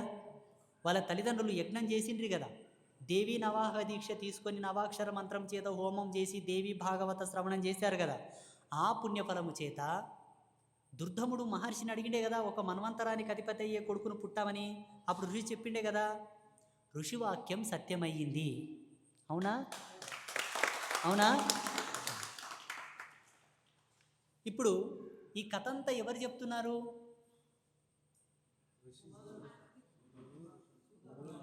కుమారస్వామి లోపాముద్రాదేవికి అగస్త్యుల వారికి చెప్తున్నాడు కదా. ఇప్పుడు కుమారస్వామి అంటున్నాడు, కుంభ సంభవ అగస్త్య, ఇంతటి సుమ దేవీ భాగవత శ్రవణ మహత్యం క్లుప్తంగా చెప్పాను. పరిపూర్ణంగా చెప్పడం ఎవరి తరం కాదు. ఎందుకంటే ఒకటా రెండా? మీకు శివుడు తెలుసు, శివుడి యొక్క మహత్యములు, శివుడి యొక్క శక్తి తెలుసు, కానీ వెనక ఉన్నది అమ్మనే. విష్ణువు తెలుసు, విష్ణుమూర్తి యొక్క సాహసాలు, గాథలు, బలము, యుద్ధాలన్నీ తెలుసు, వెనక ఉన్నది అమ్మనే. ఏడ చెప్పించి ఏడ ముగిత్తు, ఏడ ప్రారంభం చేసి ఏడ అంతం చేస్తూ ఏమని చెప్పుదు, ఎవని తరం కాదు. కుమారస్వామి చెప్తున్నాడు, ఎవరి తరము కాదు అని కుమారస్వామి ముగించాడు. లోపాముద్రాగస్త్యులు ఇద్దరూ అప్పటికి సంతృప్తి పడి తమ ఆశ్రమానికి వెళ్ళిపోయారు. కనుక శౌనకాది మహామునులారా, ఈ పురాణాన్ని వినడం వల్ల కలిగే పుణ్యం అనంతమన్నాడు సూత మహర్షి. ప్రారంభం నుంచి వస్తుంది కథ. నైమిషారణ్యంలో సూత మహాముని ప్రారంభించాడు భాగవత పురాణాన్ని. శౌనకాది మహామునులకు చెబుతూ వస్తే, ఇప్పుడు ఓ శౌనకాది మహామునులారా, ఇది దేవి భాగవత పురాణాన్ని విన్న వాళ్ళ కలిగినటువంటి లాభాలు. ఒక ఆయన మన్వంతరాధిపతి అయ్యాడు, ఒక ఆయన నక్షత్రాన్ని సృష్టించుకోగలిగాడు, ఒక ఆయన కుపుత్రుని సుపుత్రుని చేసుకున్నాడు, రోగాలు పోగొట్టుకున్నారు, శివుడు సగం ఇస్తే అమ్మవారు పూర్తి ఇచ్చింది అని సూత మహర్షి శౌనకాది మహామునులకు చెబుతున్నాడు. అవునా? సూత మహర్షి, దేవీ భాగవత మహత్యం అద్భుతంగా వివరించావు, చాలా ఆనందం కలిగించావు. అయితే ఆ పురాణం వినడానికి ఏమైనా నియమాలు ఉన్నాయా? ఎప్పుడు మొదలు పెట్టాలి, ఎక్కడ మొదలు పెట్టాలి, ఎలా మొదలు పెట్టాలి? ఈ సందేహాలు తీర్చి అటుపైన పురాణం వినిపించు అని అభ్యర్థించారు శౌనకాది మహామునులు. ఎవరిని? సూత మహర్షి. అప్పుడు సూతుడు చెప్తున్నాడు, మహర్షులారా, ఈ పురాణ శ్రవణానికి సాధారణ నియమాలు కొన్ని ఉన్నాయి. వాటిని పాటించి వింటే శ్రవణ ఫలం సమగ్రంగా దక్కుతుంది, సకల వాంఛా ఫలాలు నెరవేరుతాయి. ముందుగా దైవజ్ఞులను సంప్రదించాలి, పురాణ శ్రవణారంభానికి ముహూర్తం పెట్టించాలి. శుచిమాసంతో ఆరంభించి జ్యేష్టం కానీ ఆషాఢము కానీ 6 నెలలు శుభావహాలు. అంటే సూత మహర్షి శౌనకాది మహామునులకు చెప్తున్నాడు, అయ్యా కొన్ని నియమాలు ఉన్నాయి. యోగ్యుడైనటువంటి బ్రాహ్మణునితో పోయి ముహూర్తం అడగండి, మంచి నెలలో ప్రారంభిస్తే ఎక్కువ ఫలితాలు వస్తాయి. అందులో జ్యేష్ఠమాసం కానీ ఆషాఢము కానీ అక్కడి నుంచి మొదలుపెట్టి 6 నెలలు శుభవాహాలు, అంటే శుభ నెలలు 6 ఉంటాయి. అందులో ఏ నెల నుండైనా ప్రారంభం చేసి మీరు ప్రారంభించవచ్చు. అందులో హస్త నక్షత్రం, అశ్విని నక్షత్రం, మూలా నక్షత్రం, పుష్యమి నక్షత్రాలు మంచివి. తిథి వారాలు మంచివి చూసుకొని ఆరంభించాలి. ఏ కోరికతో పురాణ శ్రవణం చేస్తున్నావో దానికి తగినట్టు ముహూర్త నిశ్చయం చేసుకోవడం కూడా మంచిది. ధర్మప్రాప్తి, లక్ష్మీప్రాప్తి, సుఖప్రాప్తి, పీడ నివారణ, రాజ్య భయ నివారణ, జ్ఞానప్రాప్తి, ఇలా ఏవేవి వాంఛితాలు ఉంటాయో కదా, వాటిని బట్టి అనుకూలమైన ముహూర్త నిశ్చయం చేసుకోవాలి. పుష్యమి మొదలుకొని 27 నక్షత్రాలు, 27 నక్షత్రాలను 7 రాసులు చేసి పారాయణ ఫలాలు చెప్పారు. వాటిని చూసుకోవాలి. 5, 5, 6 అలా కాక కేవలం దేవీ ప్రీతి కోసమే దేవీ భాగవతం వింటున్నాను లేదా పఠిస్తున్నాను అనేటట్టయితే దీనికి దేవీ నవరాత్ర చతుష్టయం ఉత్తమోత్తమము. మిగతా రోజుల్లో కూడా చేయవచ్చు. తిదివార నక్షత్రాలు మంచిగా చూసుకుంటే చాలు. ఇది నిష్కామం కనుక అన్ని నెలల్లో యోగ్యులే. సూత మహర్షి ఏం చెప్తున్నాడంటే, చూడండి శౌనకాది మహారుషులారా, నీకు లక్ష్మీ అనుగ్రహం కావాలన్నా మార్గశిర మాసంలో మొదలుపెట్టి, ఎందుకంటే మార్గశిర మాసం మొత్తం లక్ష్మీపాదం కాబట్టి. రాజ్యాధికారం కావాలన్నా ఆషాఢ మాసంలో మొదలుపెట్టు, లేదా అభ్యుదయమైనటువంటి బ్రహ్మజ్ఞానం కావాలన్నా చైత్రమాసంలో మొదలుపెట్టు. అలా నీకు ఏదన్నా విశిష్టమైన కోరిక ఉంటే ఆ కోరికకు తగ్గటువంటి సమయాన్ని బ్రాహ్మణులతో అడిగి ముహూర్తం పెట్టించి చేయించు.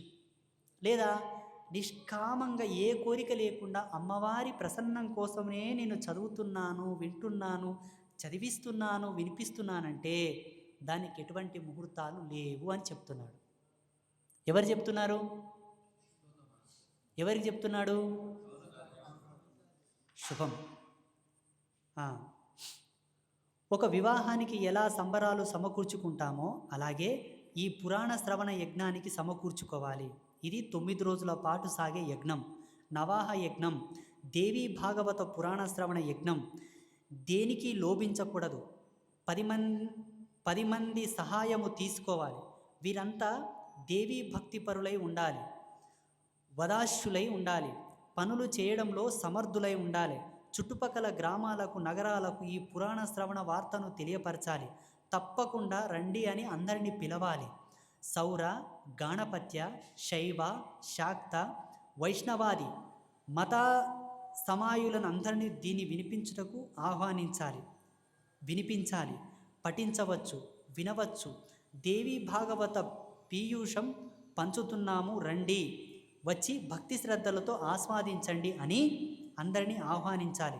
చతుర్వర్ణాల వారు, స్త్రీలు, పురుషులు, అన్ని ఆశ్రమాల వారు, సకాములు, నిష్కాములు అందరూ ప్రేమతో ఈ అమృతాన్ని చెవులారా గ్రోలవచ్చు. 9 రోజులు ఉండి విని వెళ్ళండి అని ఆప్యాయంగా సవినయంగా పిలవాలి. కుదరని వారు వీలైనన్ని రోజులు ఉండి విని వెళ్ళవచ్చు. మధ్యలో వచ్చి వినవచ్చు. వచ్చిన వారందరికీ బస వసతులు ఏర్పాటు చేయాలి. ఏమంటున్నాడంటే, చూడు, నీకు దేవీ భాగవత పురాణ శ్రవణం చేయాలని నీకు ఒక్కనికి ఇష్టం ఉంటే విను, కానీ ఆ పుణ్యం 10 మందికి పంచు. నీ చుట్టుపక్కల ఉన్న పల్లెలకు అందరికీ దండోర వేయించు. అందరికీ ఆహ్వాన పత్రికలు ఇవ్వు. అందరినీ పిలువు. అందులో శైవులను, వైష్ణవులను, సౌరులను, గాణాపత్యులను, శాక్తేయులను, గురువులను, చతురాశ్రమ ధర్మాలలో ఉండేటటువంటి బ్రాహ్మణులను, వైశ్యులను, శూద్రులను, క్షత్రియులను, చండాలులను అందరినీ పిలువు. వచ్చిన వాళ్ళకు ఏ లోటు జరగకుండా వసతులు ఏర్పాటు చేయి, భోజనాలు ఏర్పాటు చేయి. నీ ఇంట్లో ఒక పెళ్ళి, ఒక సంబరం ఎలా చేస్తావు వాళ్ళ ఘన వైభవంగా చేయి. ఎందుకంటే అమ్మవారి కీర్తికి లోటు రాకూడదు. అమ్మవారి ప్రతిష్టకు ఏమాత్రం తీచిపోనంత వైభవంగా చేయి. వచ్చిన వాళ్ళు ఒకరోజు ఉండి విని వెళ్తారా, వెళ్ళని. 2 రోజులు విని వెళ్తారా, వెళ్ళని. ఎవరిష్టం వాళ్ళది. ఈ విధానాన్ని అనుసరించి ఎవరైనా దేవీ భాగవత పురాణ శ్రవణం చేయవచ్చు, చేయించవచ్చు అని చెప్తున్నారు. ఎవరు చెప్తున్నారు? ఎవరు? సూత మహర్షి. ఎవరికి చెప్తున్నాడు? విశాలమైన పందిరి వేసి, చాందీనీలు కట్టి, అరటి బోదెలతో, కొబ్బరి ఆకులతో, మామిడి తోరణాలతో అలంకరణ చేయాలి. మనోహరంగా వేదిక నిర్మించాలి. దాన్ని గోమయంతో అలికి ముగ్గులు పెట్టాలి. పందిరి అంతటా ఈ అలంకరణ చేయాలి. జెండాలు కట్టాలి. ఆ వేదిక మీద పౌరాణికుడు కూర్చునేందుకు వీలుగా సుఖాసనం ఏర్పాటు చేయాలి. ఆయన తూర్పు ముఖంగా కానీ ఉత్తర ముఖంగా కానీ కూర్చునేందుకు వీలుగా ఉండాలి. శ్రోతలకు కూడా యథోచితంగా, యథావకాశంగా ఆసనాలు వేయాలి.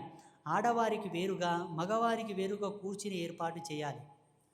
పరాశ్రీ స్వామి ప్రతి విషయంలో తూర్పు లేదా ఉత్తరం శ్రేష్టమని ఎందుకోసం అంటున్నాడంటే ఇక్కడ కూడా అదే చెప్పారు. చూడండి, ఫోటోలు పెట్టాలి, జపం చేసుకునేటప్పుడు కూర్చోవాలి, భోజనం చేసేటప్పుడు కూర్చోవాలి, ఈ దిక్కుకు కూర్చోండి, ఆ దిశకు కూర్చోండి అని చెప్తాను కదా.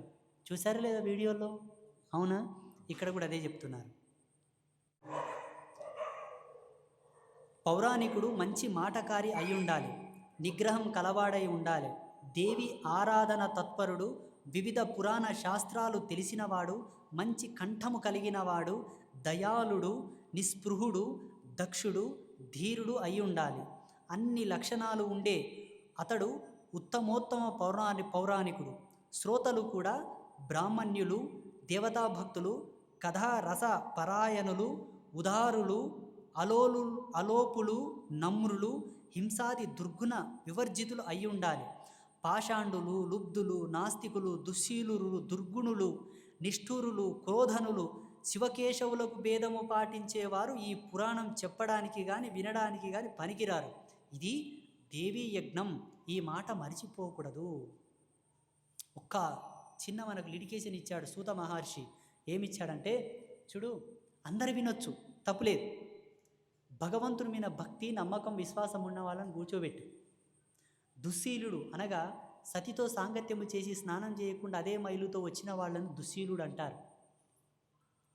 వయోభేదం లేకుండా, చిన్న పిన్న వరుస భేదం లేకుండా కామకాంక్షను కోరేవాడిని కూడా దుశ్శీలుడు అంటారు.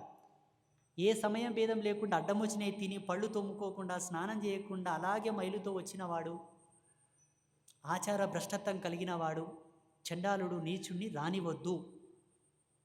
ఎప్పుడు దైవదూషణ చేస్తూ శివుడు గొప్ప, విష్ణు గొప్ప, శివుడు తక్క, విష్ణు తక్క అని దేవుళ్లకు భేదము కల్పించేవాడిని కూడా ఈ పురాణ శ్రవణాన్ని వినొద్దు, వినిపించొద్దు, చెప్పొద్దు అంటున్నారు. ఎందుకంటే ఇది అమ్మకు సంబంధించిన సబ్జెక్ట్. అమ్మ తన బిడ్డలను ఏమన్నంటే ఊరుకోదు. శివకేశవులు తన బిడ్డలే కదా, అవునా? అవునా? అమ్మవారికి తన బిడ్డలు అపచారహీనులై, ఆచారహీనులై, అపచార దురంధరులై, పిల్లలు ఏదైనా కొంత అందవిహీనంగా ఉంటే అమ్మవారు ఇష్టపడుతుందా? ఇష్టపడదు కదా. పిల్లవాడు అప్పుడే బురజలు ఆడుకొని వస్తే, వాయమ నా కొడుకు బురజలు నుండి వచ్చినని తీసుకొని చక్కగా పేయగలుగుతుంది. అలా అపరిశుభ్రంగా ఎవరైనా వస్తే కూడా ఈ మంటపంలోకి రానివద్దని చెప్తున్నాడు సూత మహర్షి. అర్థమైందా?